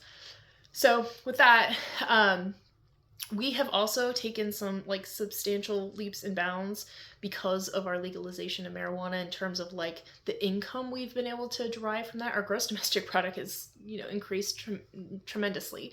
The value of the dollar has increased. And it's more stable on the global stage, which has actually helped so much for the, up and coming developing nations that are integrating the US dollar into their markets as they begin to establish markets and economic viabilities because of the, welfare and stewardship scaffoldings that we have offered to them, through our, our what is it called, the exchange program, and then also through, the exchange and transaction through markets. So, they're leveling up their lives. They're depending on the dollar in terms of being able to transact because, it's an equivalency and it's a stable, thing. We've also really embraced integrity-bound, US-backed digital currencies as auxiliary units of a monetary system in order to create an auxiliary economy that gives us stability when, difficult things happen or whatever, but it also makes it easier to transact with other nations that maybe don't operate on the US dollar platform. It's a more malleable like currency form. But, talking about that specifically, we have more stability in society. We have, up and coming, new advancing, nations that are growing into development, and they're doing so peacefully. And, we're getting the economic vitality through our US dollar. We're able to pay down our deficit. And again, not having a lot of the welfare programs that we had before, or the waste programs of subsidizing things that were not working in our best interest. That money is moving away from those useless and antiquated forms of expenditures and going into investments of things that are helping us to level up lives, which then again draws down the cost of our expenses of operating a sense of governing, a nation, and getting things into efficiency mode. So the deficit's shrinking. But then we have this auxiliary economy, which we rely on digital currencies in order to transact. And the reason why we established that was because we recognize, looking in hindsight from like 2020, right? In the pandemic that ended up happening, we took a real hit impact in the United States. And of course, every nation did as well. And though America did a really good job in recovering from that, still it took a really long time before everybody was restored to wholeness. And we lost a lot of value, and we lost a lot of lives, and lost a lot of our integrities because of that. And it was a huge vulnerability and weakness. And it took, until this proposal by POTUS 48 to come in and say, like, we need to do something that makes sure that we are reinforced if something happens like this in the future. So we established the auxiliary economy that during large impact scenarios that are of, cataclysmic type, weather events, these dramatic high intensity weather events that come in and lay to waste, whole cities or something like that, or do significant amount of damage, or even, unfortunately costs lives or something, disrupts the system, the potentials of like new and different illnesses coming in, especially because we had to take so much time and good work to help to just restore ourselves back to, a healthy state where like we were able to eradicate measles again after, for whatever reason, people let that come back like it was the new fashion, coming back in fashion or whatever. We had to solve for that again. But, the other variables of things that came into account, we realized our vulnerabilities and we really weren't prepared. So we established the sensibility of an auxiliary economy. So when something happens, instead of the direct economy making a hit or taking a hit, and then everybody suffers in varying degrees off of that, and then we're put in desperation mode, and like they did in the pandemic in 2020, they were handing out checks, the government was handing out checks to people and like making a worse problem out of already existing problem. It was like a temporary band-aid. They had no idea what they were doing, but they did that, and yeah, it muddled us through the situation. But the reality is, like, things could have been different, should have been different, and would have been different if people actually cared. And so now we care, and we recognize we need this auxiliary economy. So when bad things happen, we shift into that one. And any, sense of indebtedness that we get where we're not making money in the legacy economy, we're incurring the debts in the auxiliary economy that's functioning to keep everything like optimal and flowing in a normal state. And then when we're restored back into, a sensibilities of, okay, everything's orderly again, we shift back into the legacy economy, and then we pay back, what we took a hit for in the auxiliary economy. It's been really helpful. We're refining the system. We've had to do some good work of really regulating the whole entire digital currency, realm, and really police some activities so bad actors with nefarious intent don't exploit the situation. Because it is a technology that has the potential for tremendous good, but also does a lot of bad.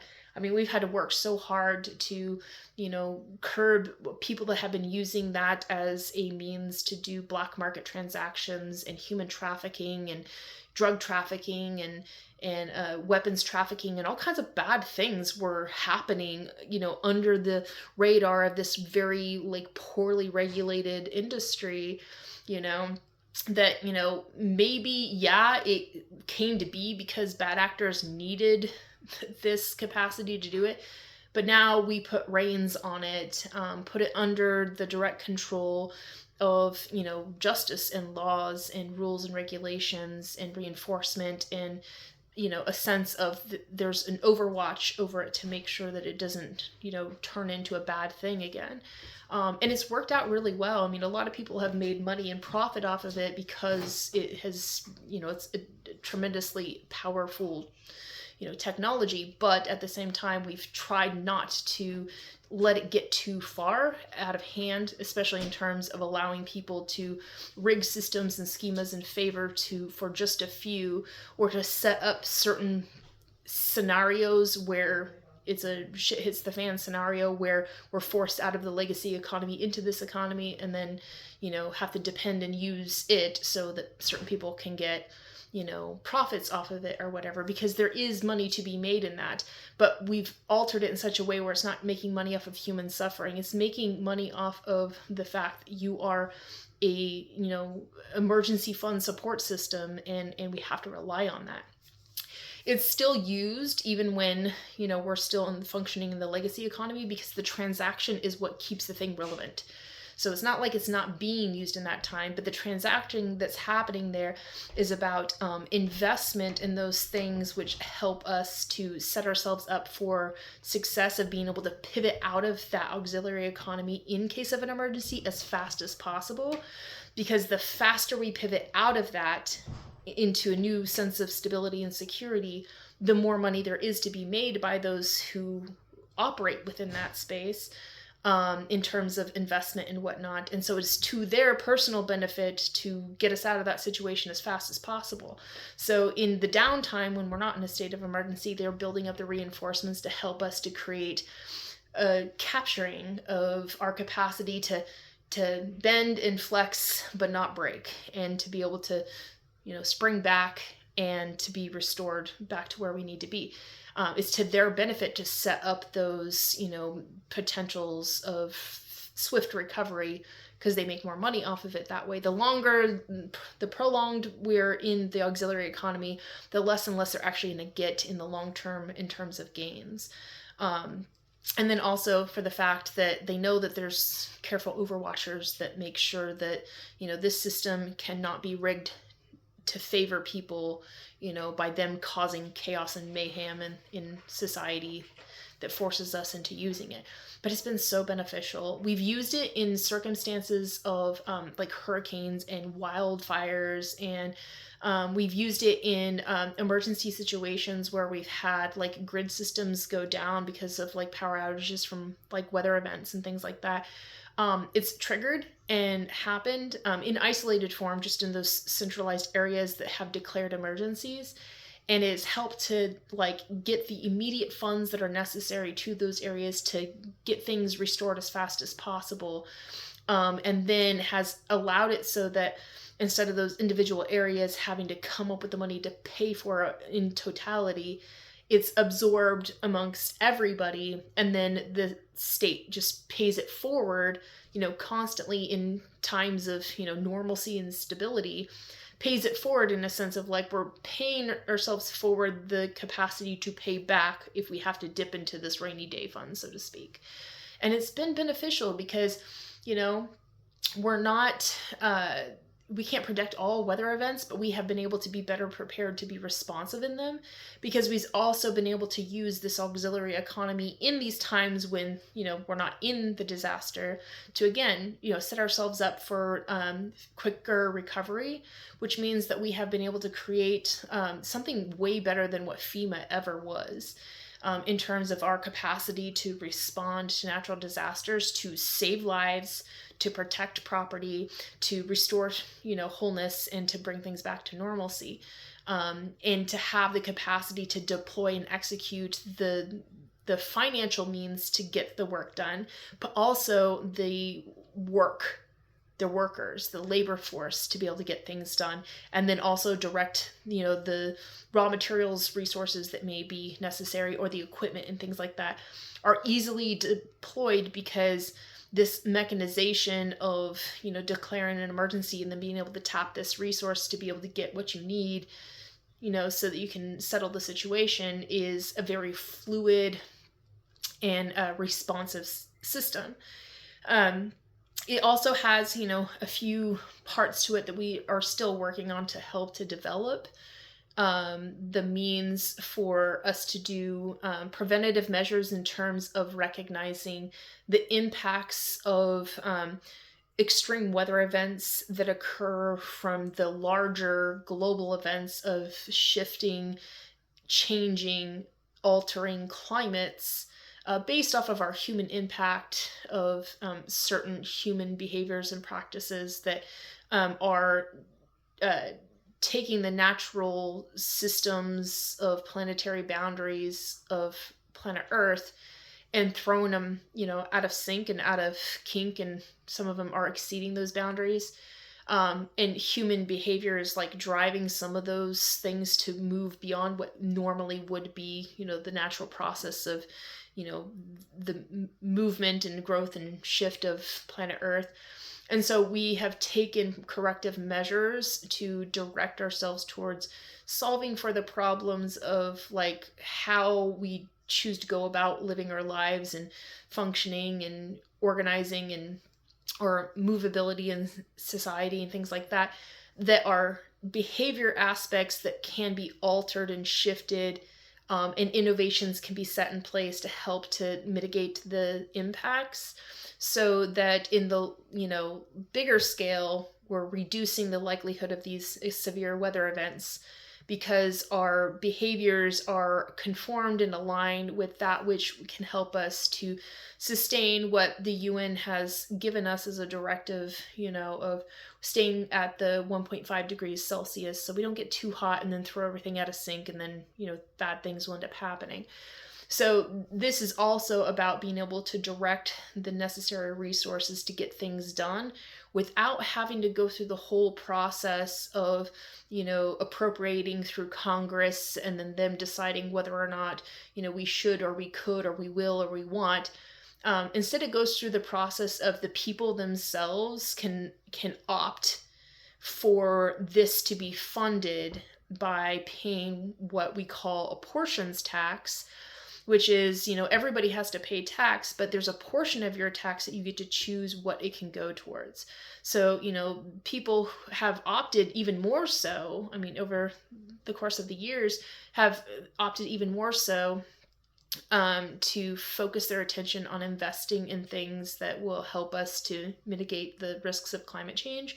But over the course of the last year, and us having, this transition of adopting a portions tax into our tax, code, has made it so that Americans can direct some of their taxes towards certain things. And so we've been able to invest where that portions tax has gone to. They've opted into, electrifying bus systems, to establish solar, battery packs in localized areas to reinforce our grid system, and to move us away from the use of fossil fuels and more dependence on, natural, sustainable, renewable resources.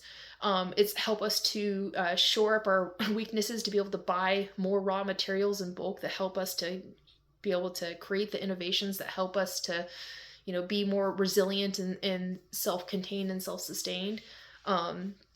It's done a lot of work to help us to improve the efficiencies of homes and houses. So it lowers the amount of, energy it costs to be able to maintain the comforts of a home, with temperature regulation and adequate ventilation and, electric power, and these sorts of things. So we've made direct investments in these things that up-level our lives and alter the ways that we move and get around, and the things that we do are different. And the portions tax goes directly towards that. Those projects, funding those projects that are resilience projects that help us to, solve for these things so they don't become problems later that we have to, pay for to fix something. We just fix a system that innovates that problem out. And it's done a really good job of helping us to prevent a lot of loss of life and a lot of loss of, built infrastructures. A lot of loss of time has been, recovered. And, we're not basically burning money, for something that is going against our best interests. So it's been really great. And people love it. It's like they have more sensibilities of a sense of agency for themselves than they had before, because they're able to, sense that, yeah, you got to pay taxes, but at least I get to say for a portion of it where I want it to go. So it actually funds the things that, matter to me most. And in that regard, an individual being able to opt in to be able to fund certain programs that they see will help to improve their lives or their families' lives or their communities, and make a real substantial impact, they have more agency in that. They have more sense of responsibility. And then they care more about the political process in terms of like, okay, well, in the portions tax, you can only determine so much can go towards, these programs. And the people decide what those program options are. And everybody gets to choose how much goes to which one, but you can only invest it into those programs that we've decided upon. Other things, that's still left up to Congress to be able to decide for the appropriations of things. And weigh and levy taxes that can fund those things. So then it becomes important to become part of the political process to help to compel members of Congress to create a funding from their part of things in terms of like, this other aspect of tax, to direct it towards, these programs, because then it's like a matchers program, like the citizen puts this in, and then, the government can match it.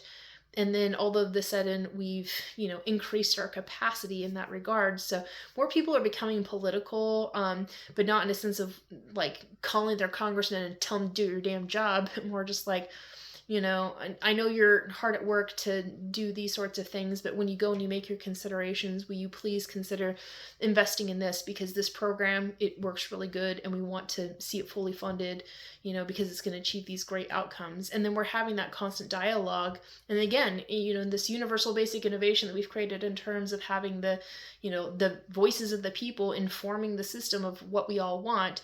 It's a very open process, so everybody sees that. And so all you really have to do is just tell your Congress member, like, look what we're talking about in the main stage. We've all agreed this is important. We're just asking you to create the legislation that reinforces and supports that and steers us in that direction. And so the political process becomes less nasty and infighting, and more really constructive, and a way to be able to help to affect change in an exact, precise, with precision and intent. And it has really evolved our political process to become, so much more engaging and inviting, and people want to be a part of it, and they're curious and they're interested and they learn more, and they're more involved with understanding the Constitution and its purpose and its place in the individual, daily lives that they live, but also on the collective in terms of like how we can get things done together. And then, Congress also has helped us to be able to establish the stewardship tax, which is, just like the baseline fundamental tax that everybody pays into. And this is how we fund the mass bulk of what welfare and stewardship accomplishes in terms of creating the scaffolding for our lives, so we can live the good life. It's our means to fare well and pay for welfare and stewardship, which helps us to achieve the preamble promise, which is, to form a more perfect union, establish justice, ensure domestic tranquility, provide for the common defense, promote the general welfare, and secure the blessings of liberty to ourselves and our posterity. And we're making sure everybody lives the good life. Nobody gets kept behind. Nobody gets left behind. Nobody is disadvantaged. America works for everyone. And in that process, we all invest stewardship tax. And it's a tax that it's standard. Everybody pays it. It is based off of like what incomes you're deriving. But it's,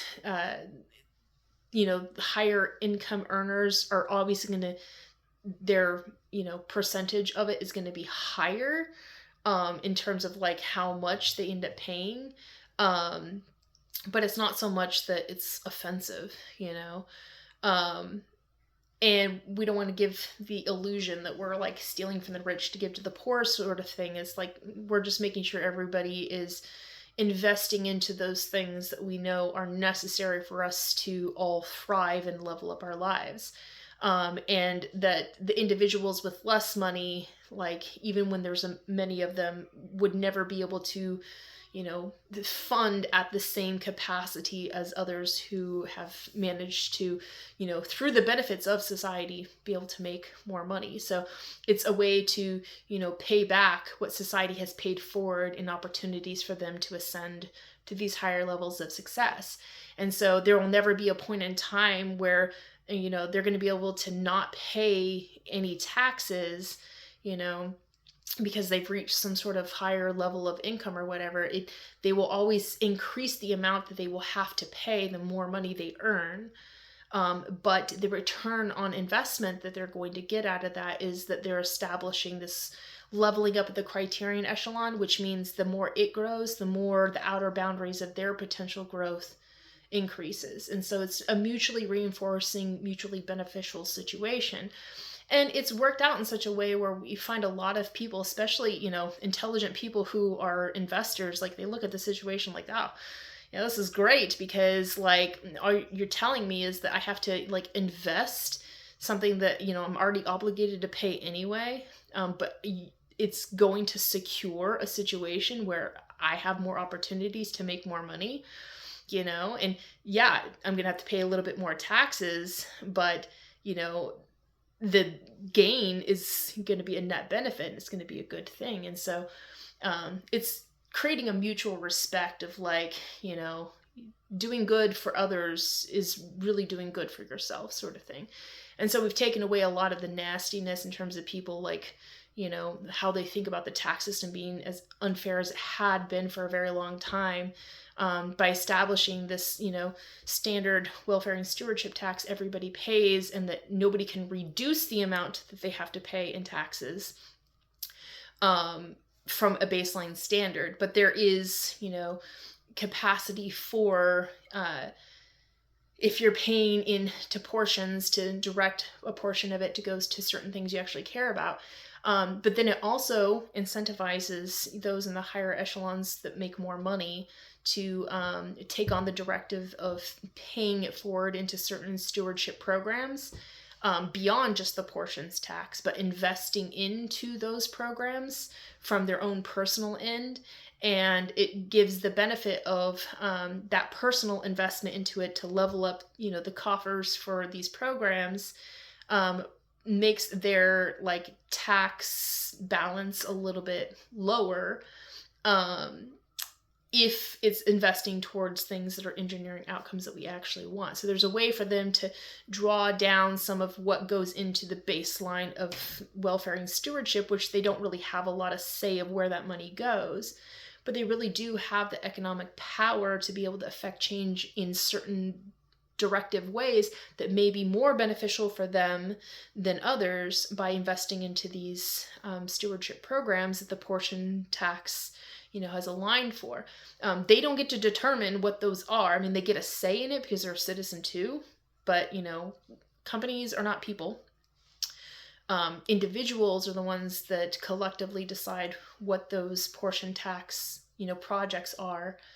And we all invest in them together. But again, like if somebody that has more money sees, well, if I invest in this one, it's actually going to give me more benefits to earn more money in the ways I want to, have the type of experiences I want, build up the infrastructure that I need to expand my business or whatever. So yeah, that social good that's going to help society is going to be personally beneficial. So I'm going to invest into that. And that also draws down my general, welfare and stewardship tax that I have to pay.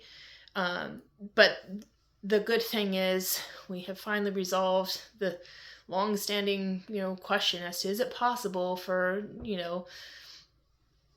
rich people to not have a tax balance of zero? Yeah, it is, because they have to pay the stewardship tax. There's no zero balance at the end of the year, for having to pay taxes. Everybody has to pay taxes. But, we've also moved away from like money being really the general focus of what we do. So it's not so, like greedy, clingy onto pointless pieces of paper in relationship to a decimal point. We really are focused more on outcomes, which is why them investing in the portions tax is good, because these are outcomes that they're directing this energy unit into in the form of money to get it accomplished, because it up-levels their lives, but also has the beneficial effect of up-leveling everybody else's lives. So we found a way to like get along with each other without like hating the fact that some people have more than others, because ultimately we have achieved this, sensibility that everybody's living the good life, but what the good life looks like for different people is not going to be the same across the board. Everybody has a different ideal of what that looks like, but we're at the very least achieving the UN Sustainable Development Goals. And that's a great way to set the tone of what is the good life. Well, we should look at every individual's life and know that these are the sorts of things that are to be reflected in terms of like, that's accomplished, that's not a problem or a worry there, or it's being resolved and it's being worked out, sort of thing. So with that, it moves on to the next sustainable development goal, which is, zero hunger. in our food systems have been leveled up. It took a tremendous impact from the, early days of everybody going mad wild about AI and like building these massive data centers and stealing away water from farmers that were not then able to, put it on their crops to be able to grow food. So that was a bad thing, and it resulted in some negative things, but we've corrected those mechanisms, and we've made sure that we have reinforced our agriculture system as being predominantly important in terms of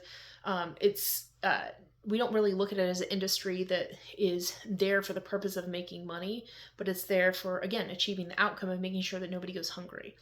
And America has the capacity to grow a tremendous amount. And actually, it's the bulk concept. The more we grow, the better the crop is, and the more we have to be able to give to everybody in such a way that actually keeps the cost of the individual unit for the consumer lower than it would be if we only did small batches. But also, growing in a big enough batch means that we're going to have excess to the point where, like, not everybody in America needs that. But that's why it's great, because we're able to use a lot of the extras of units that we have after we have, taken our portion for our need, to be able to direct towards offerings for developing nations to be able to stockpile this resource that they themselves can't access or provide at the same quantity level where it would be a low enough cost. And so we're able to translate that value to them, which achieves the ultimate thing that we want in the end. The whole point of the exercise of growing stuff is to make sure that people are fed. And so we're able to help to reduce hunger in these other places and do it without the need for the people who are receiving it to be the ones who are directly, purchasing it at the cost that it will take in order to make the work worth doing here in America to grow the product or the crop. And the reason why is because when you put it into a market where it's already paid for, the farmer has been paid. And now the market has the item, and it's just a matter of distribution to the people that need it. And the whole point is to get it to the people that need it, and then recognizing, if they get the food that they need, then they become more productive and they can take risks for higher things and do other things. So you can set up the scaffolding for their lives where they can receive this food and not have to pay for the food. So they get the food, and it's a sustenance that they need to have the energy. Now they're able to go be productive. And in exchange for the fact that you don't have to pay for this food, but you do have to participate and contribute to the development of your society, as long as you're doing that, you're getting the food. It works out for everybody because these people are now being productive to grow their community. And over time, eventually they'll get to a point where they're, economically viable to the point where they'll have to pay for those sorts of things. At that point in time, then the market will be able to match what it's going to take to be able to pay fair compensation to the farmers and be able to hopefully level up the price to increase to the point where it's not, too expensive for anybody to afford, but there's enough of the units and enough consumers that can pay for that price that it becomes, a higher level valued for the farmer. And then every person along the chain in terms of transacting it to get it to where it needs to go, any sort of processing and things like that as well, take into consideration. But the individuals at the end, the outcome we're engineering for is for them to be fed. And they're not incurring a debt in order to do that. Their debt is paid by them participating in the development, the up-leveling of their lives through using the scaffolding that America, again, either provides or, through transaction, sells for these communities and these developing nations to use them to level up their lives so they become more productive. So then they can take on the tasks of, producing supports that help to grow and reinforce, neighborhood and economy systems and communities, and help to establish justice and order and integrities, and, increase the demand and the capacity to build, and the education system to, put people in those positions for developing out law enforcement and judicial institutions and corrective institutions, higher learning education institutions, and these sorts of things, and building all of those things up to the point where they become more and more developed. And as they become more developed, less of what they receive is free in terms of like you just have to produce development in your country, and more about then you have to actually start paying for it. Over time they eventually get to the point where they're paying back, but we are taking on the task of paying it forward to them, and we're getting in return the fact that we're up leveling their lives so they can be more productive, so that when we've scheduled on our timing that we need certain work to get done to advance us, and it's going to take people that are living and existing at a certain level where their human ingenuity can be tapped into as useful and beneficial. We set the stage for their development to reach pinnacle point, or at least critical mass point, when we need this next stage of development done, and we insert it in for them to be able to take on that task, and they become super economically viable. But the realization is that we don't have enough people in America to do it all by ourselves, and some things can't be done here in America because of environment and circumstances, things like that. So we recognize we need other people, and so we're just opting into helping to develop them so they can do that good work for our benefit, of a mutual benefit. And it makes them more economically viable. And overall it's great because you're eradicating poverty, and you're approaching zero hunger in that two birds, one stone sort of thing.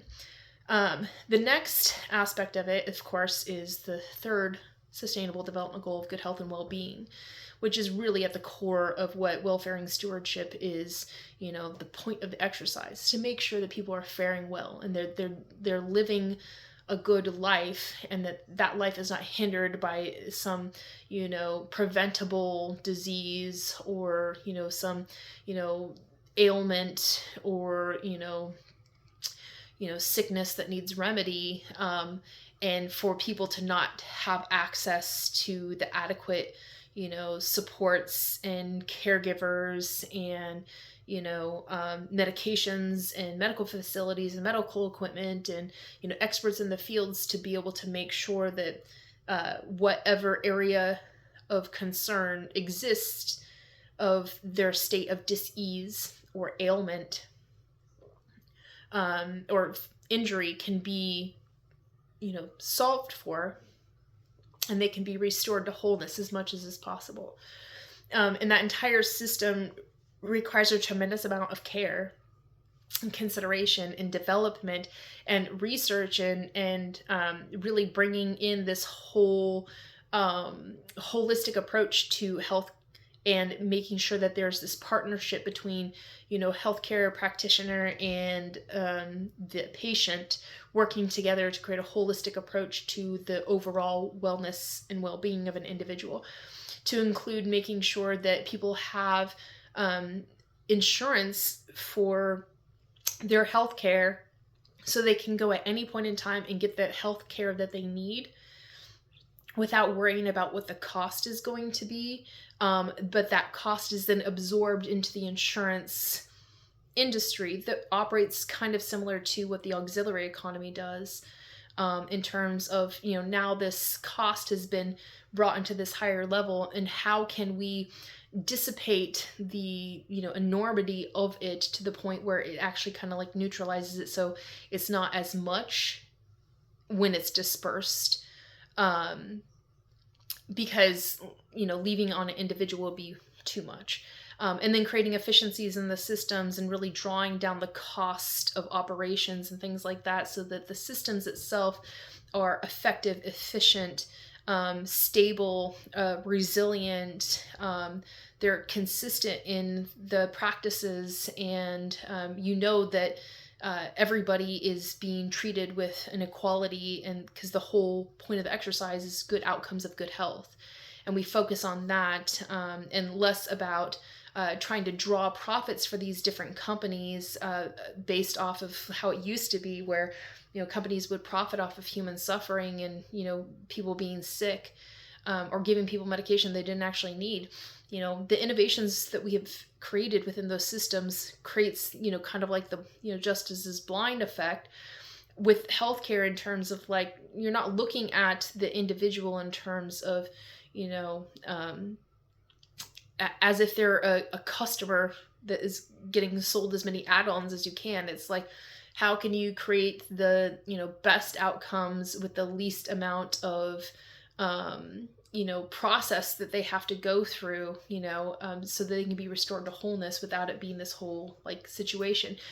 The same effect with the auxiliary economy. The faster the recovery, the more money that you can make.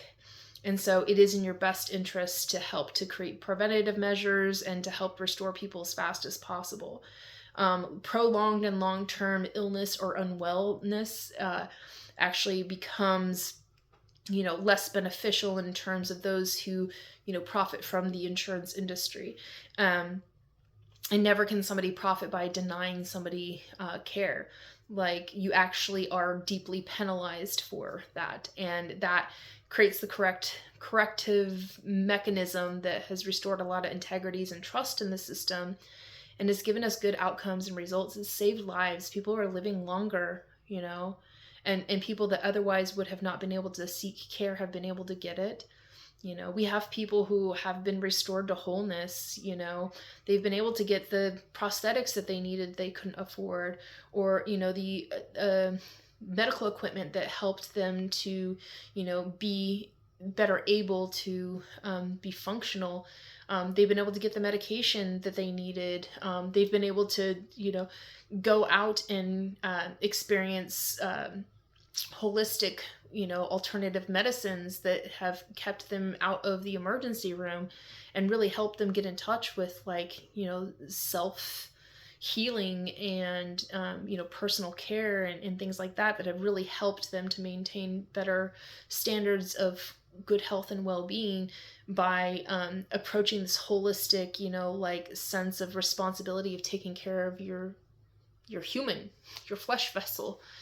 And we've worked really hard about cultivating that in a sense of good health and well-being is not just about, not being injured or not in a state of dis-ease or illness, but also a sense of you're doing well and you're feeling well and, feeling good, feeling all right.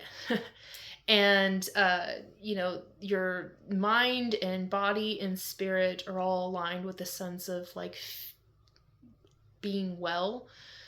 And you don't have to concern yourself with whether or not you're going to be able to afford to take care of yourself. Taking care of yourself is the way that you are able to afford to, pay for the medical that we all need. And it's done so in such a way that it's distributive. So we're not placing these tremendous economic burdens on any one person, but we're sharing it amongst ourselves, and we're working really hard to innovate out inefficiencies in systems and to really shore up weaknesses and to reduce costs and overheads and try to make it so that the impact is good health outcomes for everyone, in the shortest time possible, in the cheapest way that we can, but making sure it's always of quality care. So we take on that responsibility, and we're really working on it.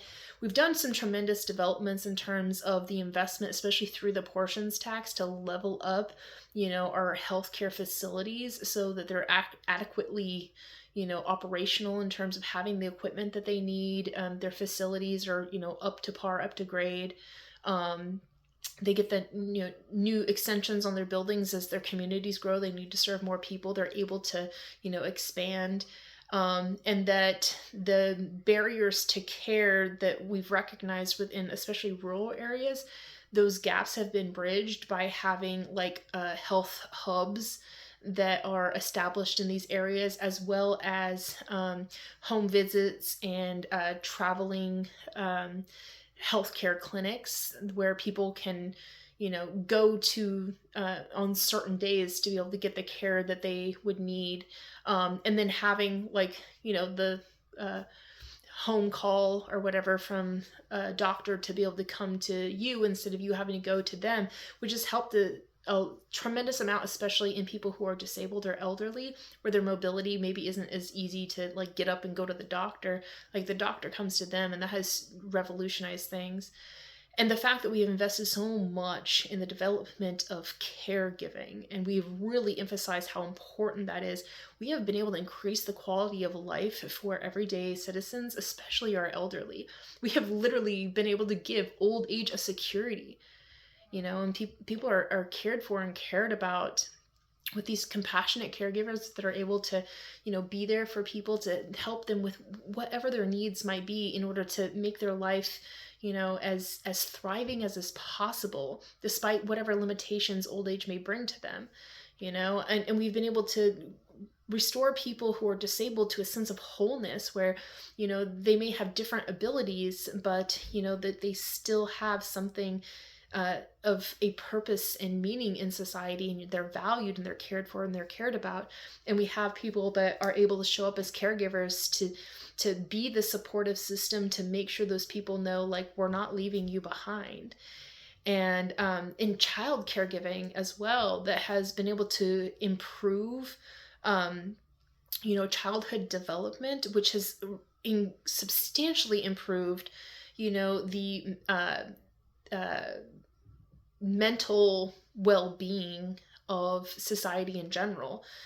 Parents are doing better because they're less stressed, and children are doing better because they're growing up in positive environments, and they're learning how to go through the process of self-development, self-discovery, know thyself. And so we've had a lot of really good outcomes in terms of these well-adjusted kids, are going through, their development, and they're supported at every age group. And, they're learning how to get along with their peers much better and accept themselves better, and to just be better behaved children for their families. And the overall effect has been tremendous. And, as simple as just having, caregiving readily accessible with, caregivers that are devoted to help, bring out the best in children and to help them to succeed and to self-actualize and develop and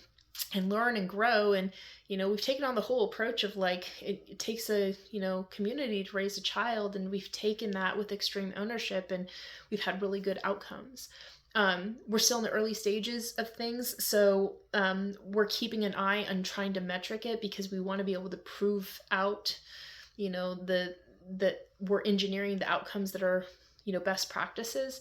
And so we're taking all these things into account and taking in all the data and analyzing it and looking at it as what it is and what it's predicting and what it's showing us, revealing to us, and anticipating, as we continue on this trajectory of providing caregiving at all these different stages of life for all these, people in all these ways that are important and necessary, how does that really transform society in such a way that we have an overall collective shift of actualizing the best version of everybody, and the cascading and ripple effects of that in terms of how it levels up everything, mostly in terms of the sensibilities of feeling safe and sound, and knowing the world is a place we can trust, knowing America is a place worth defending, and everything is good. Everything's not perfect. We would never want perfect. We like a little bit of the messiness. The challenge is good. It helps us to grow. But, no longer is there struggle and angst and fear and doubt and uncertainty and, exploitation. All of those negative things are starting to just fall away. And we're getting more and more good outcomes and good results. And, probably one of my favorite parts of this is the news is reporting things that are extraordinary. News reports are, less and less about, here's some shitty human that did a terrible thing today. We're seeing more and more of let me just take a moment to praise this amazing moment. man, you had to be there, but let's all bask in the amazing glory of just like, this was so cool that this happened, and championing for individuals who are doing good, and being there and showing up for their fellow human in extraordinary ways, and how far we've come in terms of our advancement and development and in these intentional ways. And it's extraordinary to listen to the high vibe intensity of joy and bliss being reported on every single day. And sure, there's still some like negative things, and like accidents happen, and those things are important to report on, because we all have to be aware of the truth of things as they are. But we are experiencing more and more of the good reporting about like how wonderful things are becoming, and how we're growing and evolving and changing and overcoming past and prior decision making that was shitty, and the negative outcome consequences of it. We've grown so much. Look at how far we've come, guys. In our situational context, or fine context, in reflection of our historical context, has become such an inspiring story. And so many other nations around the world are just like, what a transformation, right? And they're starting to look at us with like an endearing respect and love and appreciation unlike we've ever been able to experience before. We have a prestige and a credential that like is self-owned and self-made and self-created, but other nations, they don't envy us, but they want to emulate us because we're a worthy model. And they're taking on this sensibility of like, we really can improve too. If America can do it, coming from where they were, wow, anything's possible. And so we have really brought so much hope to the world, and it's an inspiring thing. So and then also the reporting in terms of like, hey guys, we still have this struggle we're working towards. And it's like a public service announcement that gets more people involved in terms of participating and contributing, showing up, and being of service in the ways that really they are called to serve. And so it's been nice that we've had such growth in that way. And I very much, I love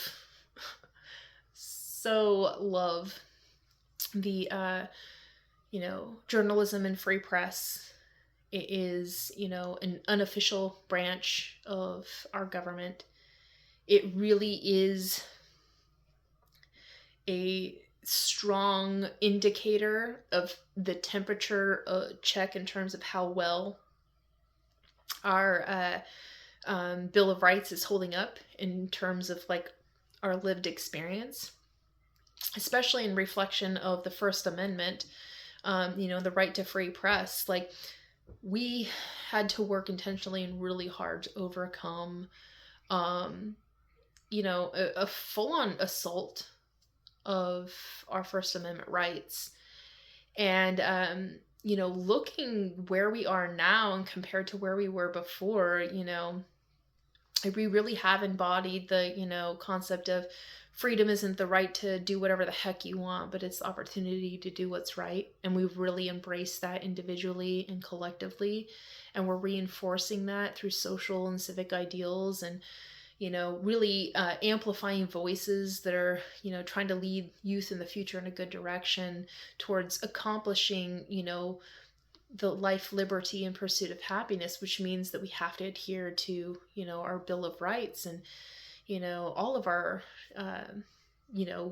determinations and parameters that have been established in our Constitution. But our First Amendment is just so fundamentally important.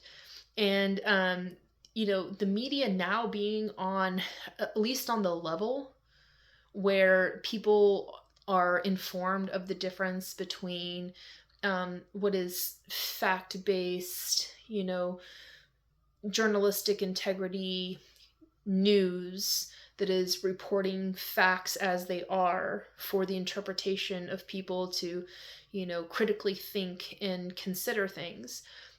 From the opinionated, media, the, fantastic, expressive, imaginative, expressions and interpretations of things. And people have been really able to delineate and define that because we have spent a tremendous amount of time teaching digital and media literacy. It has been one of the keystones of our evolution of the education system, especially because we recognize people also need to understand what AI is and how that actually alters our perceptions of reality. And to be able to distinguish between that has been really difficult, hard, but necessary work, especially because, there were a lot of negative and bad outcomes because of the manipulation and exploitation through the use of AI. And so, especially in terms of like how it distorted the truth and really created a lot of infighting in society, we were able to break past that by helping to kind of like draw these lines of distinction that help us to better understand, in terms of the realms of information and how it's coming in, it is being filtered through these lenses. And so we're able to take it on that merit that we make everything have to apply itself to, like which category does it fit into, so that we can interpret it with, that sensibility of like, I know that this is, fact-based, on, merits of, journalistic integrity, or I know that this is, colorful exaggerations of opinions and unique perspectives that, are, in some ways may inform, but it's more about, formalizing a certain way to look at things, and, not doesn't necessarily represent the truth as it is, but rather as, a way to consider things in a different manner. And then like things that are based off of being generated by AI or generated by a human who used AI tools to create it, and understanding the difference between the alternate realities that are generated through artificial intelligence, that give the appearance of things that aren't actually true and real tangibilities in the real world. They're alternate versions, and that the distinguishment is made very clear through, again, illuminating that is generated by AI. And it's been really hard to get us to the point where we're able to make the appropriate language in laws to do that.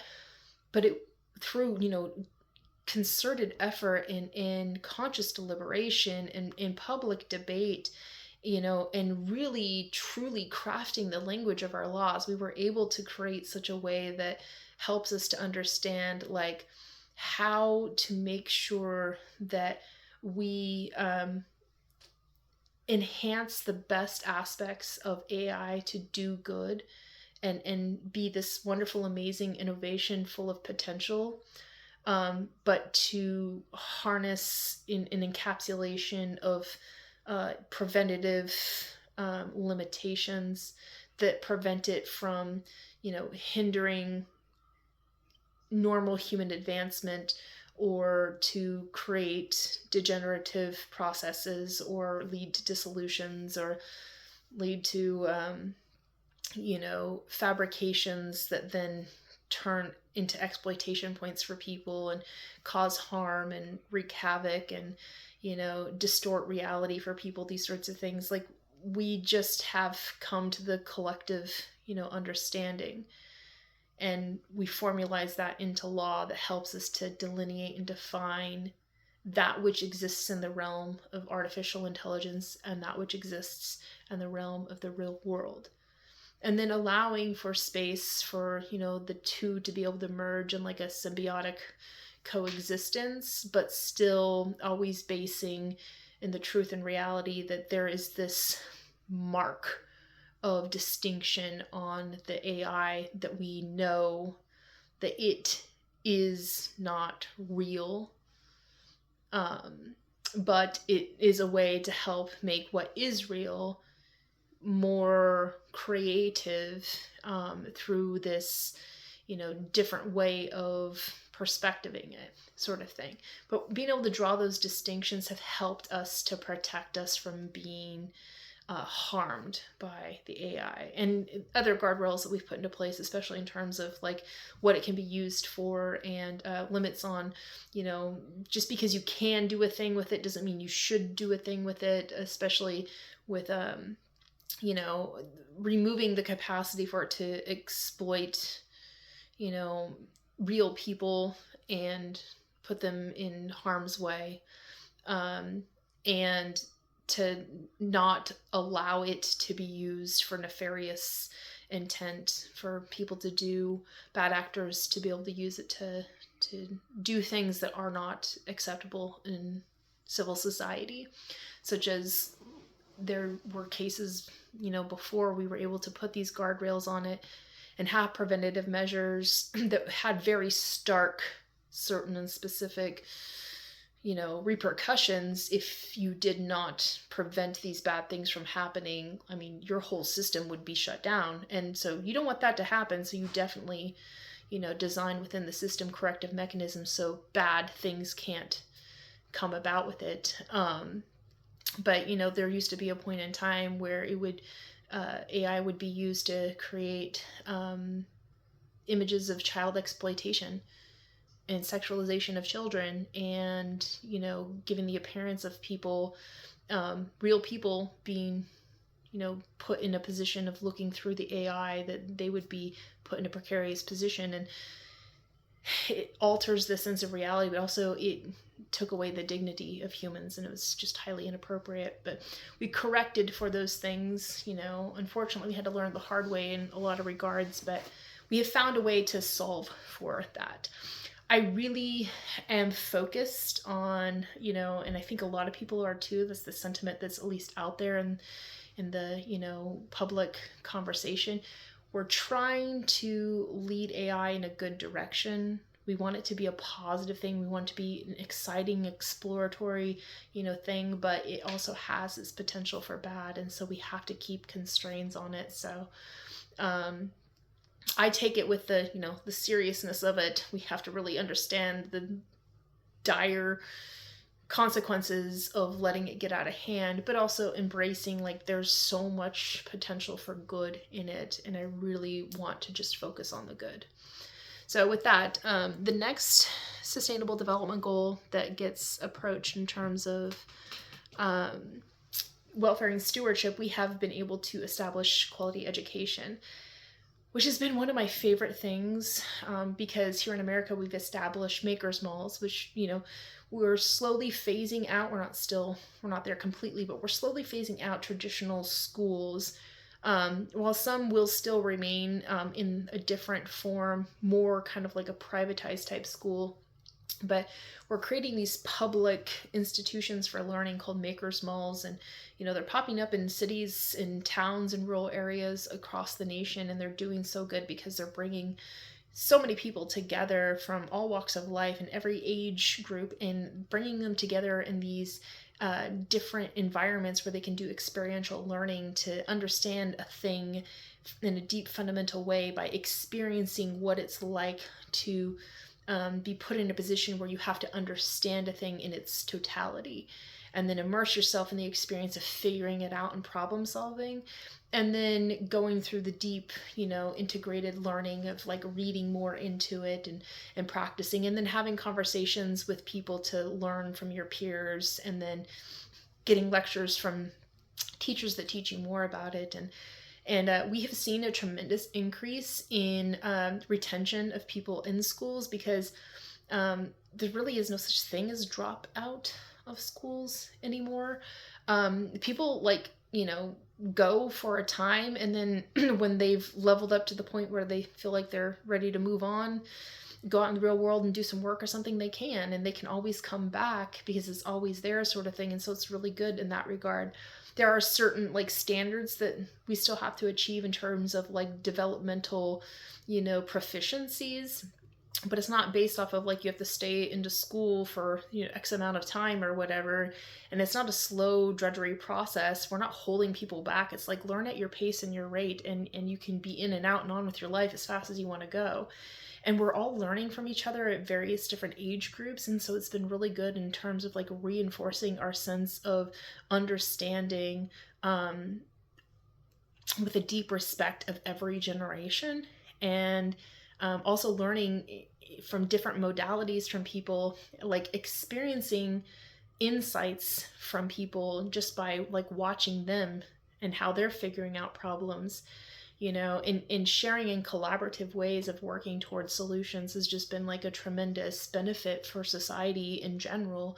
It's done so much in terms of establishing social cohesion that we have really benefited in terms of, I mean, there's been a reduction of, hooliganism and, crime and, these sorts of things. And it's also instilled this sense of like civic pride and civic duty and things like that, because people are recognizing these as like center hubs for their communities, and recognizing that it's a great equalizer for everybody. Everybody belongs there. Everybody can go there and take away from this, shared common, resource, the capacity to level up their lives.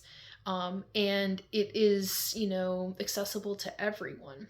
And it's also helped us to be able to solve for, like the early childhood education problems, where we have means for people to, bring their children, to level up in school too, in, a child development area within the Maker's Mall, as they go and they learn in a different area. And then there's economic viability, that many of the coursework that they do is actually building tangible things that then help to earn them an income. And then it's given such a fast track for people to go through the process of learning skills and leveling up, than to be, easily recognized by companies that, need somebody that has that particular skill set to go into a job. Our unemployment rate is like, I mean, there really is no such thing as unemployment, in a sense of like, there's people who are employed currently and working, and then there's people that are employed doing, welfare and stewardship work in terms of leveling up their lives through education or doing welfare and stewardship projects. So overall, it's been just like tremendous, and it has been a great equalizer in society, and people have been able to learn and grow, and we're really setting people on a trajectory of becoming lifelong learners. And so I'm super excited and proud of it, especially because it's a fun environment, and we don't have to worry about like communities not having the same resources and curriculums and things like that. Everybody gets to come and benefit from this and learn together in a similar fashion, the same content in a similar context, so that we have a continuity in terms of like understanding. And that's been really good for helping us to get on the same page, especially with the development of critical thinking that helps us to be able to better distinguish the difference between, what's real in media and what is fantasy, these sorts of things. The next sustainable development goal is gender equality, which obviously, because of POTUS 48, we have established a new level of gender equality that helps us to recognize that everybody has the potential within them to actualize their best version and their higher selves, to be of service to the world.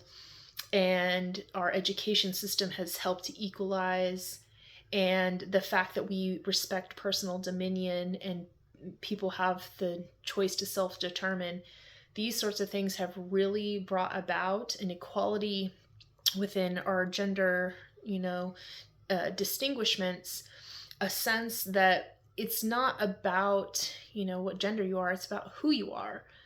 And, how you show up is not barriered based off of, some binary choice of like you fit and belong in a certain place. We've dissolved most of those things. They still kind of exist in like the cultural mentality, especially in traditions and religions and things, but there aren't societal barriers that prevent, girls from ascending to the highest, roles in society. And a lot of this has been done just by us embracing the concept of personal dominion and personhood, and to create the universal basic innovation of a maker's mall that all people are able to go and educate themselves. In terms of the like job, equality, we have been able to break through a lot of those barriers in a lot of ways. But there are still some people who struggle with the idea that a woman can fulfill certain types of roles. And we're resolving that intentionally by ascending women into those positions so that they can prove, like, you may not have thought that this was possible, but expand your mind because, it's real and it's happening, sort of thing. So I think we're going to get more progress in that as we go along. The biggest thing is to make sure that we extend this to other nations, especially those with like these rigid traditional beliefs that like think that women have only a certain place in society, or to the point where women are exploited or abused or harmed or something like that. We really want to prevent the violence that happens to women and protect the innocence of women, especially exploitation and sexual exploitation. And so we've done some really good work in terms of creating protective mechanisms, deterrence mechanisms. We've intentionally created a very transparent process in terms of illuminating situations that are dangerous or threatening for girls and women. And we create a zero tolerance atmosphere in terms of like when things go wrong, and women are, harmed or violence is done to them, society swiftly responds and is very intent on restoring the integrities, and to finding ways to innovate that out as a potential. Because as women grow up, girls grow up in an environment of feeling safe and sound and protected, and that they are not put in vulnerable positions where they are exploited, they will grow up in healthy, happy environments, and they will be able to optimize their best version and ascend to the highest realms, and they won't have to be burdened by, traumatization from earlier in their childhood, which could hold them back from ascending. And then it's, setting a tone in society of, what it means to be a good man and a gentleman, and to respect women, and to really honor them in a sense of, women are the life-giving force in society. Only women can carry a child for 9 months in the womb and until it grows and they give birth and bring new life into the world. And so that is a very, special distinction in society, and it needs to be respected and honored and appreciated, but also shouldn't become the thing to which you prevent women from being able to strive to do other things in society, or not just baby makers, so to speak. So the next sustainable development goal is clean water and sanitation, which we have done a lot of work in terms of, again, reining in a lot of the excessive use of AI for eating up fresh water stores. We've also created efficiencies in our systems in terms of water usage at the individual consumer level. And we have created innovations that are, lifestyle convenience products that can be used at the consumer individual level that can help them to preserve, conserve, and optimize the efficiency of their use of water. And a lot of that has come from our projects for the portions tax, which has helped us to develop and establish those innovations and then widely distribute them. And so we're improving efficiency in those systems all the time, which has been so good for areas that are, normally drought stricken. There hasn't been enough time for us to really play it out to see, the larger impact. But it will go very far based off of our trajectory, estimations that we're going to conserve a tremendous amount of water, and it's going to be to the benefit of us, waste not, want not sort of thing. And then also in terms of sanitation, like we understand the importance of this. We need to have sanitation in order to have, cleanliness of cities and prevent grime. And sanitation is about a lot about, waste and trash and, the nutritionally drained biological output that, humans produce multiple times on the daily. And so we need to have better ways to handle our shit. And so we're establishing these innovations, and we're trying them out in different areas to help us to reimagine our septic and sewers, so that we are actually turning this waste into a resource in an effective way that doesn't create more problems than it solves. And we're, better handling our systems in terms of like drawing down the amount of waste that we create in terms of like food and packaging and things like that. And we've done a good job in like reinforcing through our welfare and stewardship projects that we take on to reduce the amount of packaging that's necessary and the waste for things. And then we really do good work in terms of recycle, reduce, reuse, repurpose. And we've done a lot of recovery in terms of like the amount of stuff that goes into our landfills has shrunk drastically and dramatically. And we foresee that is going to continue to be on a positive trend of declining the amount that goes into the waste fields, and that more of that expended resource then gets, brought back into a repurpose in some new form or fashion. So it's been really tremendous in terms of like creating a more healthy environment overall and in general, and then giving us a better appreciation for the things that we have. And you see, trash as treasure and really respect it, and then tend to waste things less. And we've cultivated that mentality with people, especially like through the Maker's Model of teaching people, how to make leftovers into new reimagined meals and things like that, which really like reduces food waste and things like that. And also working with stores in terms of like how they, price and distribute things, and companies in terms of like the size of packaging so that there's less waste.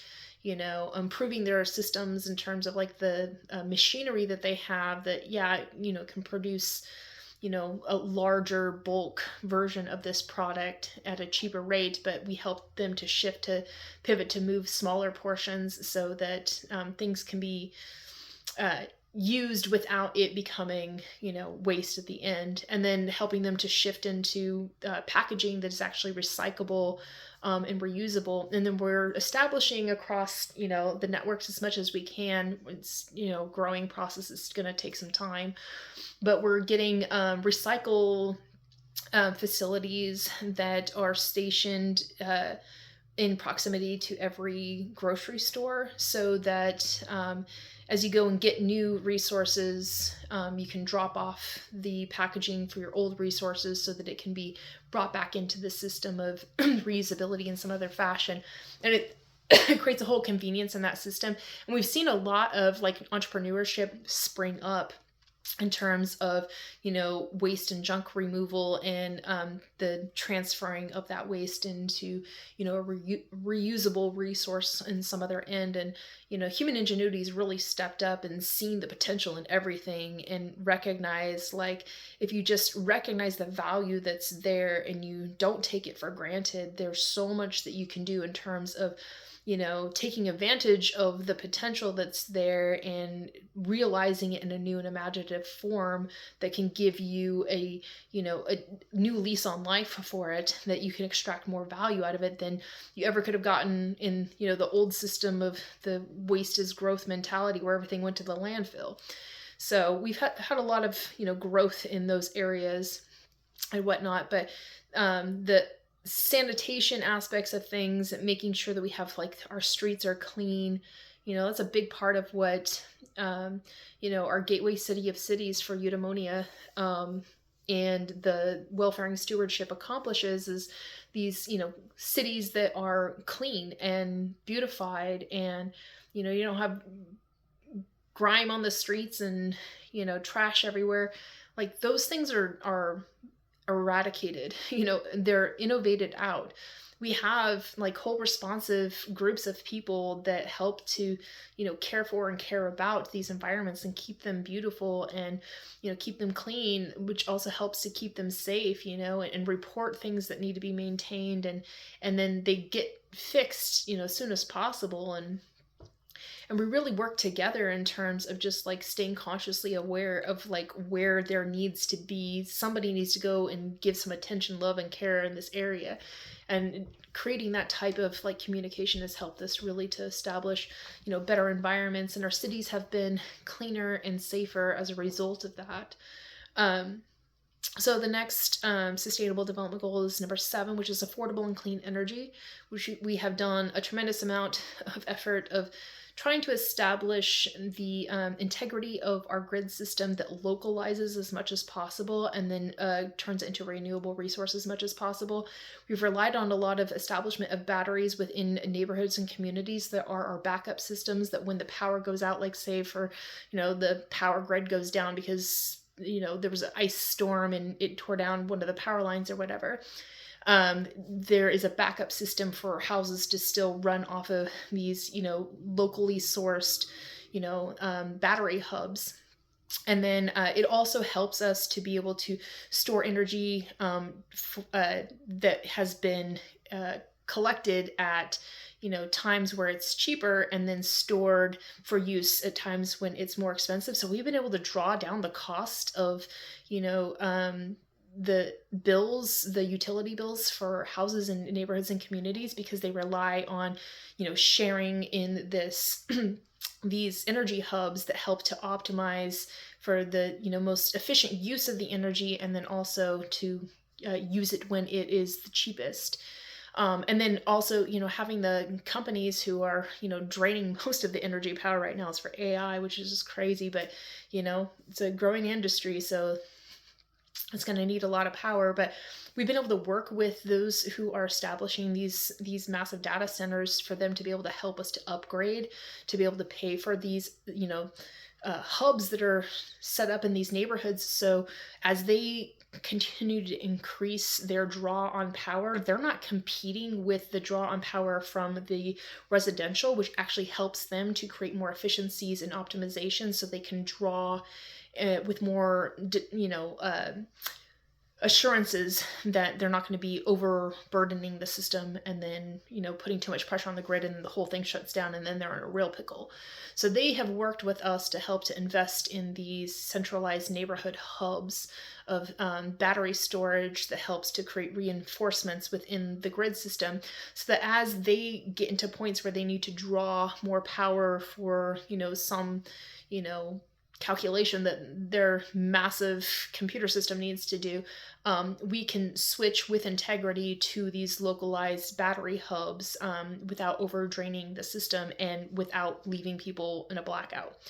It's also helped in terms of like when it's been so hot during the summer, because unfortunately we're still seeing an increase in temperatures because we have not done enough to be able to draw down, with good efforts to solve for climate change and bring us back into within safe operating space of planetary boundaries, we are going to continue to see an increase in the temperatures. And so we have a lot of power drain on our grid system during the summer months, where we have air conditioners and fans and all these things working overtime to try to cool spaces for people. So we have optimized through other innovations to help to create cooling in those spaces so it draws less on the power grid, with simple innovation solutions that are actually not in any way electrified.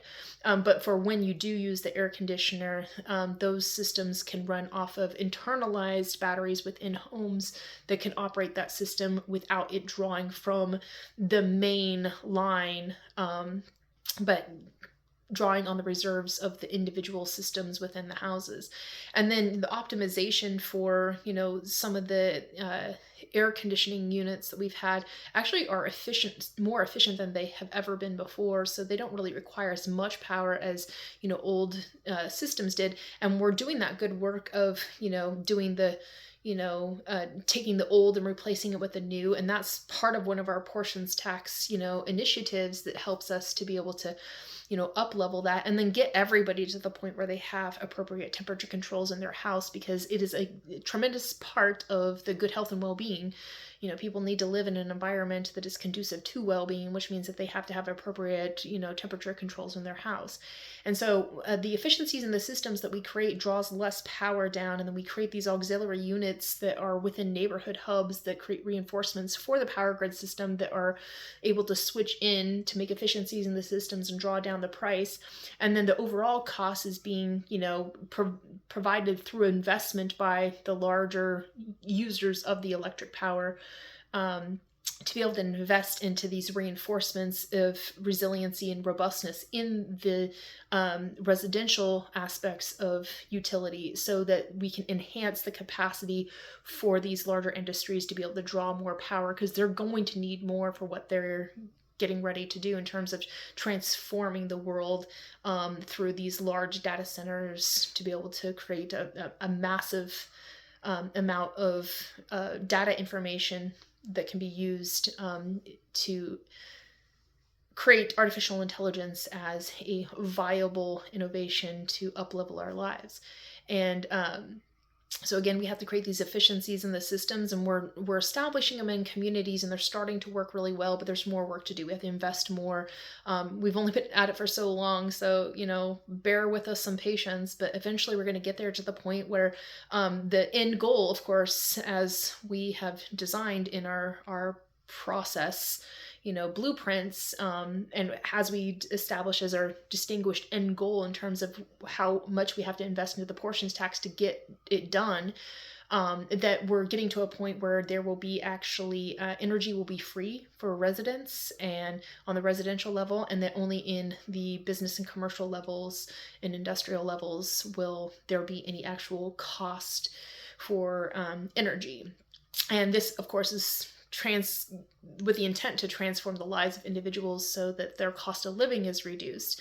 But we're already working towards drawing that down, because the power bills that people have to pay for is reduced thanks to these hubs that we're establishing in all these various areas, as well as the efficiencies that we're creating through our other portions tax endeavors that are helping us to optimize, window efficiency and other forms of weatherization for houses, and including, new insulations and new sidings and new roofings and things like that, to help to make a house be able to better retain its temperature regulation and improve the efficiencies of the appliances in the home and light fixtures and things like that. So it's using less electricity without hindering the quality of life that somebody in the dwelling would have to experience. So and then also setting the standard of all new housing developments have to reach a higher level of standard in terms of its energy efficiency.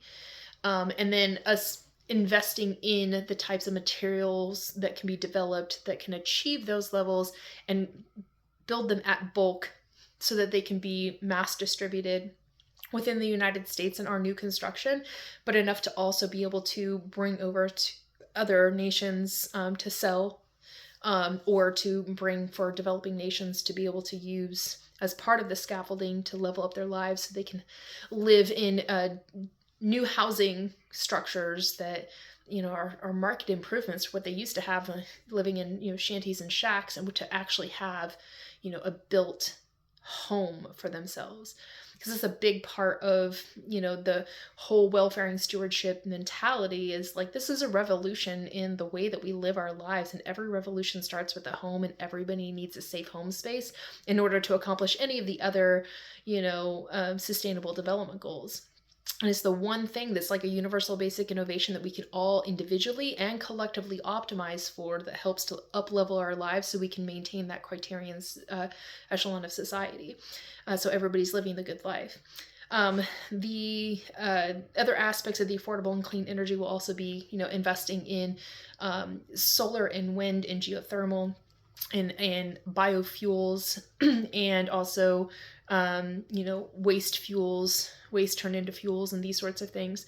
We're really trying to encourage, the markets and innovators and inventors to think hard and dream big about what sort of innovations we can make that are commercially viable for the individual residents, in order for them to be able to use these resources to optimize their capacity to achieve energy independence for themselves. And our ultimate goal overall is to create the sense that America can have energy independence for most everything that we rely on. We're, of course, not in any way trying to stop the use of fossil fuels completely, but we are directing it towards an intentional use that is better suited for the purposes of, such a resource in such a way that is not detrimental to, the planet or to people, but is also optimizing it and creating it as a more vital resource than it is, and treated with more respect, and actually to the point where the resource can be it has a limit to it, but we can extend the life of that and really just direct it in the most intentional way. Right now we're focusing it mostly on just directing towards those things which run large government scale operations, especially and including things on the military level. The next sustainable development goal is number 8. It's decent work and economic growth. Welfare stewardship is all about making sure that everybody has opportunity within the economy to actively participate and contribute, bring their best, talents and skills, to be in service, however they're called, so that they can show up every day and be a part of the change that we all want to see and will only be a reality based off of our participation and contributions. One of the main factors of this is also recognizing we have these, portions tax is paying for these certain initiatives. These initiatives are welfare and stewardship initiatives that are being established that we have to fund as much as we can in such a way that can have a impact in every single community. So community members can help to level up their own neighborhoods and their own communities, and then develop skills along the way, and then be able to transfer those skills to be able to go to other areas and neighborhoods that need the assistance to level up as well. And so you'll be taking on projects within your communities, and you will be doing so under the employment of being a welfaring steward. And there's a couple different options in terms of like how people are participating in this. We're setting up the establishment of a stewardship branch of the military. This will be a non-armed force. It will not be under the direct orders of the POTUS, but it will be under the orders of the governing branch of civics, which is another aspect of, what we've been working towards establishing this 4th branch of government. We haven't gotten there entirely yet, but we are in the process of doing it. We are functioning and operating as if it's already a real thing, but in the legalities of it, in the formalization of a constitutional amendment to establish the civics branch, we still have work to do to be able to get there as of right now. But we're operating off of the civics branch of government will be the one that is directing the operations of the stewardship branch of the military. And the stewardship branch of the military is a call to service of all Americans. All Americans will be obligated to serve either in the regular armed forces part of the military or in the stewardship branch of military. And they will be called to serve to help to level up areas so that we can, as fast as possible, get these things done. In the meantime, we're still doing the work in terms of like the industry and the market and the enterprising for getting these projects done. And we're calling to service many people, and they're establishing their own businesses and companies so that they can be a service, just as themselves is the product and service that they're offering. And they're able to come and be of service to accomplish these tasks that we, present in these communities, saying, today we need people to fill X, Y, and Z role, and people show up to the, jobs board and bid for contract to be able to do that work, and they go and they do it, and they get paid, fair compensation for what they do. But the great thing about it is that when you are in the role of being in service as, a welfaring steward, and you're doing work that is going towards our stewardship projects, you automatically qualify for the universal basic care package, which includes, compensations of healthcare and, paid time off for sickness, and, for family leave and these sorts of things. And we've been able to help to level people's lives up through this process of, these incentives for working through these benefits package that is only available if you work as a steward, but there's plenty of work to do as a steward, and you can do it under the employment of a large company that has formalized a certain way of doing and accomplishing these tasks, or you can be an entrepreneur and do it yourself. Either way, it benefits you, it gains you access to these benefits, which are paid for through the welfaring stewardship tax. That helps to make sure that you have health care and you have food, and you have access to emergency resources if you need it, these sorts of things. And then you do the work that is called upon in that area, and then you can be deployed to other areas, if you choose to contract doing work in other specific areas. So we've had a lot of people investing into this, and we've gotten a lot of these projects off the ground and accomplishing great things. And we're just in the preliminary stages of developing the benefits package. We still have some of the kinks to work out in terms of how to codify it into law and make sure that the funding and appropriations go into it in the right manner. And then orient it in terms of establishing everybody's rights to collectively agree on what level standard by which we should have those benefits be accessible for. But it gives people an incentive to do the work that we already agreed is necessary, that has to get done through welfare and stewardship projects. And so many people have found a chance to go out and work, and then when they don't have necessary skills to get something done, they just go to the Maker's Mall and they up-level their lives, learn a few skills, get some experience of doing it, and then they qualify to be on contract to do these other types of jobs. And because there's been so many people who have leveled up to the capacity and easily can level up to the capacity to get certain jobs done, we've been able to accomplish a whole lot more together. And because we've been able to do, negotiating contracts in terms of how much that cost will be, we've been able to draw down the overall price of accomplishing these sorts of things, because many of these workers are willing to work for, lower contract amounts because of the fact that they're working in their own communities and they're going to benefit directly from what these projects are going to accomplish. And so it's kind of like I'm doing the work to pay it forward for my own benefit sort of thing. So it's been helpful to be able to get more done in less time for less money, which is a good thing, right? And then we also have the benefits of what we're expecting and anticipating to do in terms of the stewardship branch of the military, is having these people come in and be in service to deploy to certain areas and accomplish the up-leveling of these, environments, so they can work, the private industry in the public, service of the military, working together to accomplish these tasks much faster together.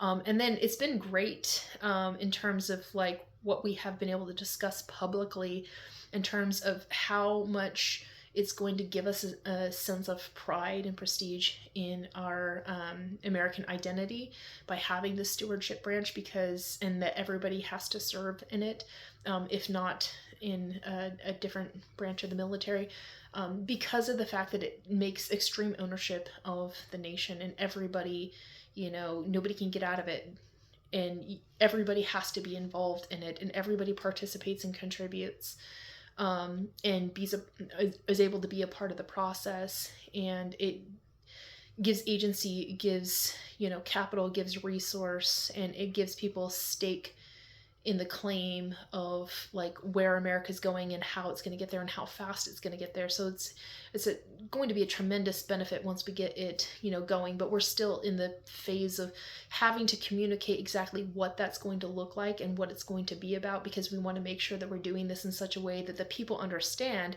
You're also going to be in the civics branch. You're going to be the ones that are responsible for directing this, but you're also going to be the ones responsible for taking on the tasks that they're going to be set to do, which overall is supposed to, again, accomplish welfare and stewardship through these stewardship projects. So that's going to change and evolve in terms of the responsibilities over time. So how do we orient that in such a way where it is reasonable what is being expected of people in those roles?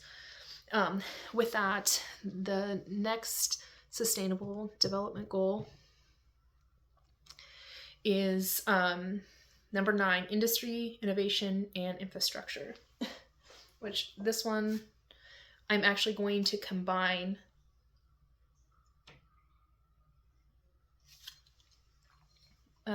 with number 11, which is sustainable cities and communities, because core to the welfare and stewardship framework is sustainable development goal number 11, which is sustainable cities and communities. This is core to it. And it works hand in hand with industry, innovation, and infrastructure. And basically creating the what we call the gateway city of cities, which is a template framework for every city to be able to up-level the communities and the neighborhoods and achieve habitability, livability, thrivability, survivability, stability, resiliency, and beautification of those areas. And this framework is meant to create like a standardization for all cities to be able to build through these projects, the means to create a scaffolding for them to develop into, centers of the necessary supports for people to be able to thrive and achieve the good life. It also focuses on those sorts of emerging industries and newly developed innovations and what sort of infrastructures we need to build and that we are going to build based off of the communities that we are cultivating and the city's identity that we are trying to sustain. So we have been establishing some hubs in different cities across the nation to help generate this and get it going, and we're building it out in small hubs that are interconnected so that it can create a reinforcement, and we're getting some people to start to work on those sorts of things, but it's a slow process. It will advance and get much faster as soon as the stewardship branch of the military comes in, because they'll be able to work on those most directly. But where it's gotten so far is, at the very least, is help to make sure that we have, our cities are more safe. We have, a sense of more structure and order. We're able to, report things that need to get done and maintained much faster. We're able to help to address, people know where the jobs boards are to be able to get, information in terms of jobs or work that needs to be done, community bulletin sort of thing, and the community collaborations and cooperations and projects that manifest naturally just through the tendency of people like coming together around wanting to develop out these hubs to be more useful for as many people as possible, has really gone far in terms of like bringing people together that otherwise wouldn't have been connected before. And it's really like torn down some walls and built a sense of like unity and within the nation, and it's done so authentically and organically and in a genuine way. And so it's been really good to see that. But the sustainable development of the cities is up-leveling everybody's life and making sure that the cities operate on that efficient level. We've been able to optimize our transit systems. We're still a lot of work to be done in there, but we have improved it to the point where mobility is now, an accessible innovation for everybody. and our infrastructure is increasing all of the time to really truly embrace different modalities of transportation and creating the necessary networks for people to get around better in the cities, and in terms of improving the efficiencies of our transportation and delivery systems and things like that, has really gone far to help to reduce the like traffic and congestion that society has, and within each city. And it's been able to help to improve the terms of like how much time people spend actually experiencing the city, and the fact that more people are actually going to the cities and experiencing it because they feel safer and the cities are cleaner, and they're starting to see a continuity between the cities as they travel from one place to another. It actually has improved the travel industry tremendously because of the fact that from one city to the next, if you go to a city that has these hubs, you know that you can tap into like a universal basic innovation, different types of resources that will be beneficial to you during your stay in that area. It helps also to integrate people into those areas if they're moving from somewhere outside. So it's been really helpful, especially in the terms of cultivating community, but then also making it that cities are kind of like standardized. They get to still have their own identity, which is great, and it's creative, and it's cultural, and it's roots and culture, and it's great. But the fact that we know that every city has an optimized standard of living that helps people to achieve the good life, and they can level up. So it's been really good in that regard. There's a lot more work in terms of different organizations we have to encourage being established that can help people to create the filler connectivities in communities among community members to help to make sure things are reinforced in terms of outcomes are going to be stable and sustainable and enduring. And then to also make sure that we're not competing against different interests in the area to the point where people will start rejecting, the notion of establishing these things in communities is supposed to be about helping to bring out the best in the community, not replace the community. And that's really important. There's a lot of good work that's happening in terms of communicating with local leaders to make sure that they are the ones that are really taking the realm of the helm of this and using it like a modular components. Like it's a thing that they build off of themselves and really make it their own. And it's done a tremendous amount of work to help us to create, an American identity that's representative in every town and every city and every rural community. But it's also representative and indicating really the identity of and the soul of those localities where it's at. And that has helped us to really truly embrace the whole concept of diversity in our nation, and it's opened us more up to being accepting and more tolerant with people. So that's been really good. The 10th sustainable development goal is reduced inequalities, which kind of goes without saying that we have been accomplishing that very well in terms of leveling up people from the state of poverty into the criterion echelon of society.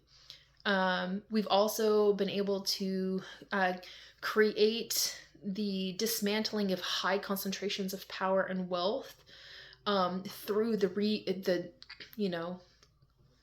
cooperative volunteer redistribution of wealth into investment of programs that help level up everybody else's lives, so we can grow together. Once we've reached a certain level of achievement, then we can extend beyond that sort of thing.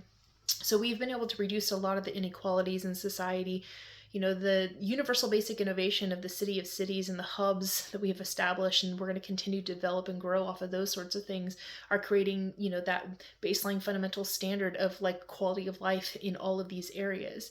The Makers Malls is a universal basic innovation that has helped to be able to establish a sense of unity and an expectancy of from one place to another is going to be, the same type of, awesome advantage that everybody gets to take, without the disadvantage of anyone. So a lot of the, and then the gender inequalities that we're working towards intentionally, to set the stage for, more, enhancement in respects and appreciations of women in society, without in any way degrading the male role in society.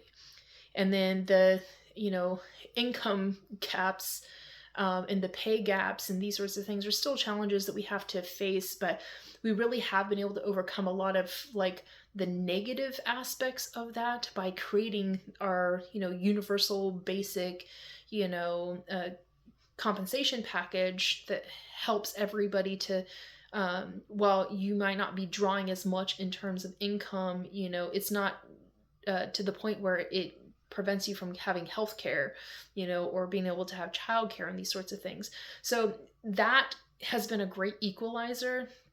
And because we have created more appreciation for women in society and acceptance of differences, and then people can level up their lives at the makers malls, it really has set a conscious within, employers to start looking at people, based off of true merits, not like the, weird meritocracy that we used to have. It was based off of like who you know and how much money you have, but really like who you are and what you have in terms of talents to give as service, and where you can best serve, sort of thing. And then companies really recognizing the value of you, not just in a sense of like they have a task that needs to get done and you can probably fulfill it better than most other people, but also through your experience of working at this place will help to level up your life so that you can actually be of service in a higher order somewhere else.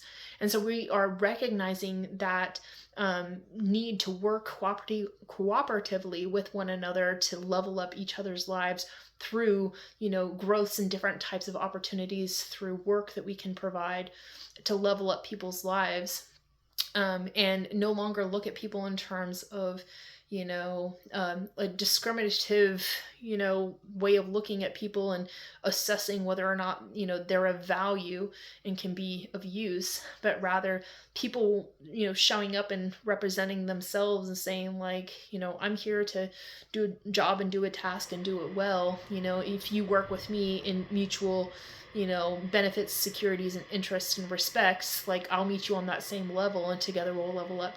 And so that type of, atmosphere we're creating in terms of what is work and what is a job, and, how to be of service, and recognizing that you're giving fair compensation for, the transaction of, value in one form into another form. Like we really focus on that sort of thing. And so it's helped to bridge a lot of the gaps in terms of the inequalities in pays.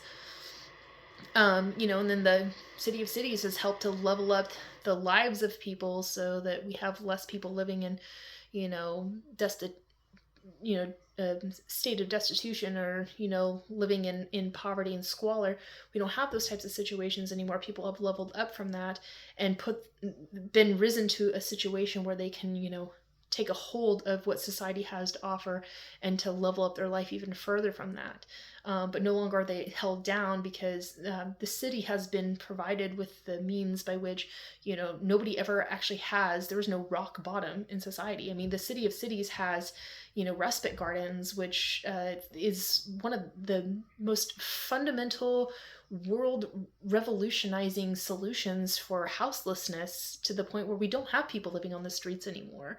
And I mean, think of how much that has transformed our lives. Like, we no longer have to worry about our friends and our neighbors and fellow human beings living on the street, sleeping hard on the sidewalk, or in a tent in the freezing cold weather. That just doesn't happen anymore. Look how far we have come as a society just in this short amount of time, to the fact where we can say that we've eradicated houselessness, that everybody has a safe dwelling space, and it wasn't very long before where we had thousands upon thousands of people on the streets suffering in undignified and dehumanizing, demoralizing, depressing, unfortunate, state, and we don't have that anymore. We innovated that out. The City of Cities has given us these, infrastructure developments that have allowed for us to create, respite gardens for people to have safe dwelling spaces. And our cities have improved in beautification. We don't have tents on the streets anymore. Like, doesn't it just blow your mind that we were able to solve that thing only because we cared enough to figure out what would be the best thing to replace this, that we can do within a reasonable means, that is going to give people the dignity of life, that would also seamlessly integrate into our cities and just be natural, and us have a sense that that belongs. That's just another, way that we can accommodate, the sheltering and dwelling for people. And then we've also gone really far in terms of, improving our housing system. We're on trajectory to increase the number of houses we have in new developed houses, newly built houses, as well as all of the renovations that we've been able to do for older homes, that we have been able to bring them back up to standard for them to be safe dwelling spaces for people. And we have created the appropriate checks and balances to prevent, massive investors coming in and eating up all the housing stock. And we've liberated many of those things that have been concentrated into those hands of power for a significant amount of time, to free them up for the rest of the population to have, their first time homes, and to actually be homeowners and a home that they're dwelling in, instead of these being houses that are bought up by investors. The investors, they were not necessarily totally happy with the circumstances of, us creating a situation where they were, in essence, left with no other option but to divest from these properties, or to face severe economic consequences, to the point where, it was the only reasonable thing to do. And we gave them the, fair way out and supportive pivot, so that they can, turn their eyes to investing in new types of developments that we are in need of, building out in our future trajectories where we're going. So they can invest in different types of real estate, as we are moving away from the, over commodification of housing, and turning it, instead of, something for a profit, but rather a place of belonging for people. That shift, upset a few investors, but we're subduing their, greatest anxieties by offering them new economic opportunities and new versions of real estate development. And it's worked out as a reasonable, compromising, but still consensus agreement. That's where we need to go in order to, make sure that everybody has a home. And we're doing really great in terms of establishing our, pathway to home ownership. We have a lot of great programs that are, coming onto the realm right now in terms of operation, where people are taking, the necessary steps to set themselves up for home ownership. They're choosing the path that they want to take in order to get to home ownership. And in the process, we're getting a lot of people that are volunteering their work and their skills and their talents to help us to increase the housing stock, because in the result of that, they will be able to increase their chances of having accessibility to home ownership themselves. So it's worked out really great in terms of a lot of the things that we needed to do in order to reimagine and create a better respect for our housing stock. And we are driving down the cost of the development of houses because of our new industries within the hemp sector, of us getting to the point where we're building new building materials made off of this, abundant renewable resource, that is actually like really good in terms of making like hempcrete and various different texturizations and whatnot that are replacing old and antiquated building materials that are like toxic and destructive and difficult to source, and come from foreign places, and create a dependency on that chain that limits our capacity to be able to provide enough raw material resources that we need in order to build the amount of housing stock that we have.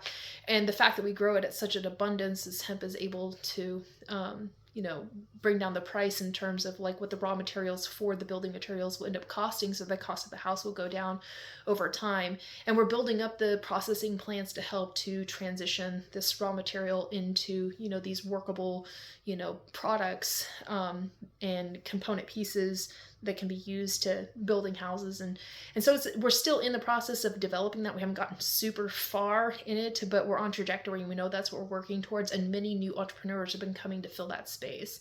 And a lot of farmers have done really good work in terms of transitioning to, move into this new crop because it's just about as easy as it is to grow almost anything. So it's been, we've supported them through that transition and that process, but it's been able to save so many farms and families. And, it's been so beneficial because it's a viable crop. And, because we've taken on the approach of, like it was before, back in World War II, the hemp for victory, we're really staking a claim that this resource is going to do so much to be able to help to add value to society. And our farmers, pivoting and transitioning to help to increase the growth of this is going to only help us to be more coherent and stable and self-reliant as a nation.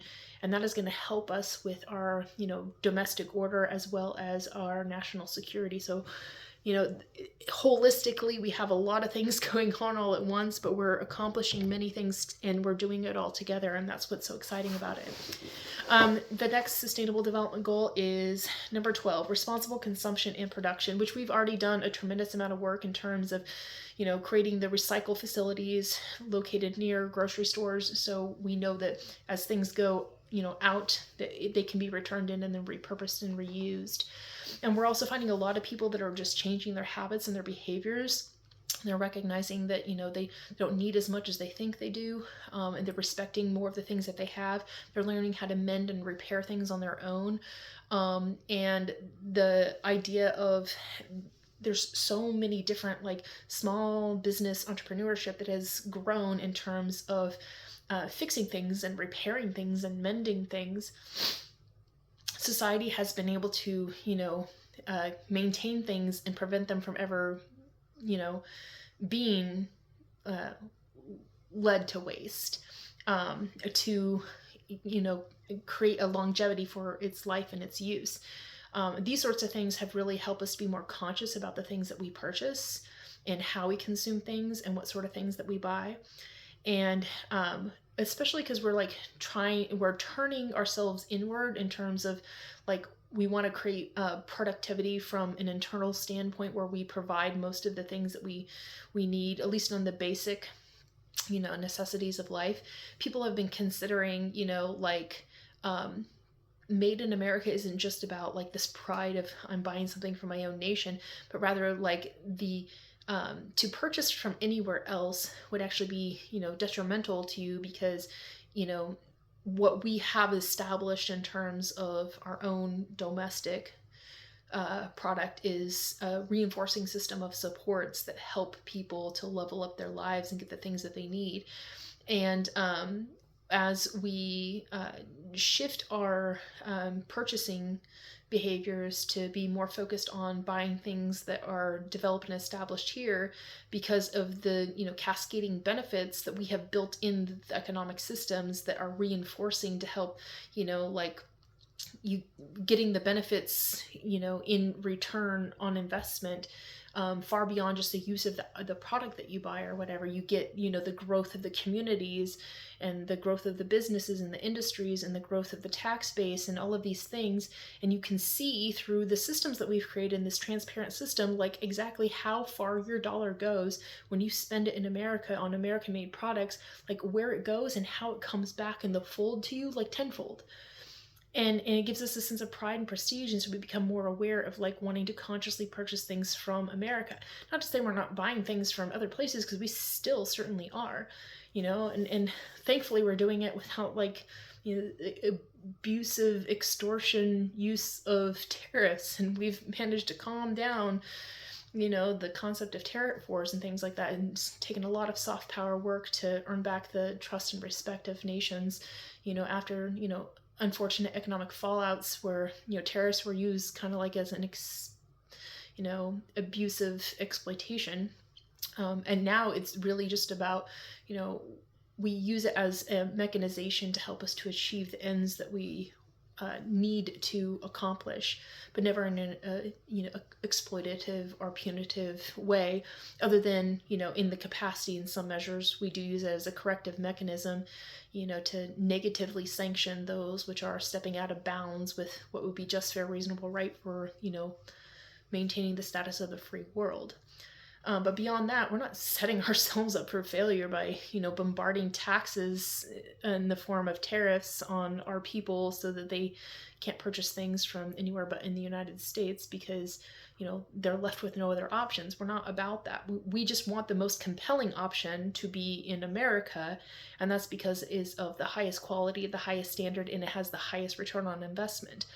And then when you care for the things that you have and you take responsibility for it, in the terms of how you consume it, you get even more benefits. And again, that whole process is transparent, and so everybody recognizes, if I waste not, want not, and I consume only that which I need, and I don't do it in excess, and I buy things of high quality standard that are American made, that are going to last longer, and it's made within a community that people live in, and they're able to create a viable economic opportunities in that community. It helps them to level up, and so they're able to pay it forward in the systems of our stewardship projects, for them to invest in those, getting furthered even more, and then they're able to make more economic opportunity, pay more into stewardship tax and portions tax, which helps us to level up our capacity to be able to get these projects done. It's a holistic, self-reinforcing process that gets us where we actually want to go much faster. We're driving down our deficit every single day. I mean, that number's going down. Remember when it was like shooting up tremendously every single day? It was like scary, but now it's under control, and we're whittling it down, and we're getting it to a more manageable position. And there is a point in time on our current trajectory where we can see the light of day in terms of surplus, which is like blows your mind. Like, how do we go from 34, 35, 36 trillion dollars to have the prospects of a surplus coming back? That's exciting, and it's enticing to think about that. But those are the sorts of things we're working towards. And when we create these collective self-reinforcing systems of keeping everything close to home, we are actually helping us to draw that down as much as possible. And so the biggest idea is to make people be responsible for their actions and their decisions, to be conscious consumers. And so we're doing the good work to be able to do that. And we're also helping to level up our production capabilities. And again, making our sizes more manageable. We did see, there was a time, not too long ago, where we had, because of economic dire straits, we had the concept of what they called shrinkflation, where companies were shrinking the size of their products in order to cut their cost of overhead or whatever, but still be able to retain enough profits to stay viable or whatever. In a lot of cases, it was keeping the prices the same for the consumer, or maybe raising it a little bit. Some of them did go down a little bit, but they called it shrinkflation. We're doing something similar, but not in a sense of scarcity, but we're doing it in the sense of abundance, where, we recognize that smaller portions are actually more impactful in terms of how we're able to create efficiencies in the systems and not waste as much, and then have the capacity to make regenerative systems in terms of the amount of things that are waste out of, the smaller portion products, and it ends up being beneficial to us in the long run. And it also helps us really embrace the fact that not everything has to be mega sized or whatever, and these smaller portions have really helped us to be consciously aware that we can do more with less. And that really is the embodiment of, the development goal number 12, responsible consumption and production. Number 13, the development goal of climate action. I'm so proud of us for what we have done in terms of taking extreme ownership of the realities of climate change. We're no longer arguing about, whether it's real or it's not. We've just accepted that climate change is just a way of looking at the world in terms of being proactive and being, preventative and being smart about it. Just realizing that there are unforeseeable events that are going to happen in our life, and how do we shore up our weaknesses and set ourselves up for success? And how are the ways that we as good stewards, of people and property and planet, doing what we can to, create the right efficiencies in the systems so that the end result is the least amount of negative impact on our collective environment that we are all, subjected to. And then, we've really done a good job working with conservationists and working with, brilliant scientists and, defenders of, the beauty that is Mother Earth, to really grow in our respects for other planetary stakeholders other than just humans, to the fact that we have in growing and increasing respect for all life. And we are really more conscious and considerate of how we, intervene in environmental spaces. We're doing more to preserve the wildness of our beautiful, pristine scenery. And we've done a good job of helping to create environments in our state and our national parks where more people are able to go and experience nature and live it in the abundance of beauty that it is, and how much that positively contributes to our well-being. And we recognize that by changing the climate of our hearts in terms about what we care about and how we care and why we care, we're better able to help change the climate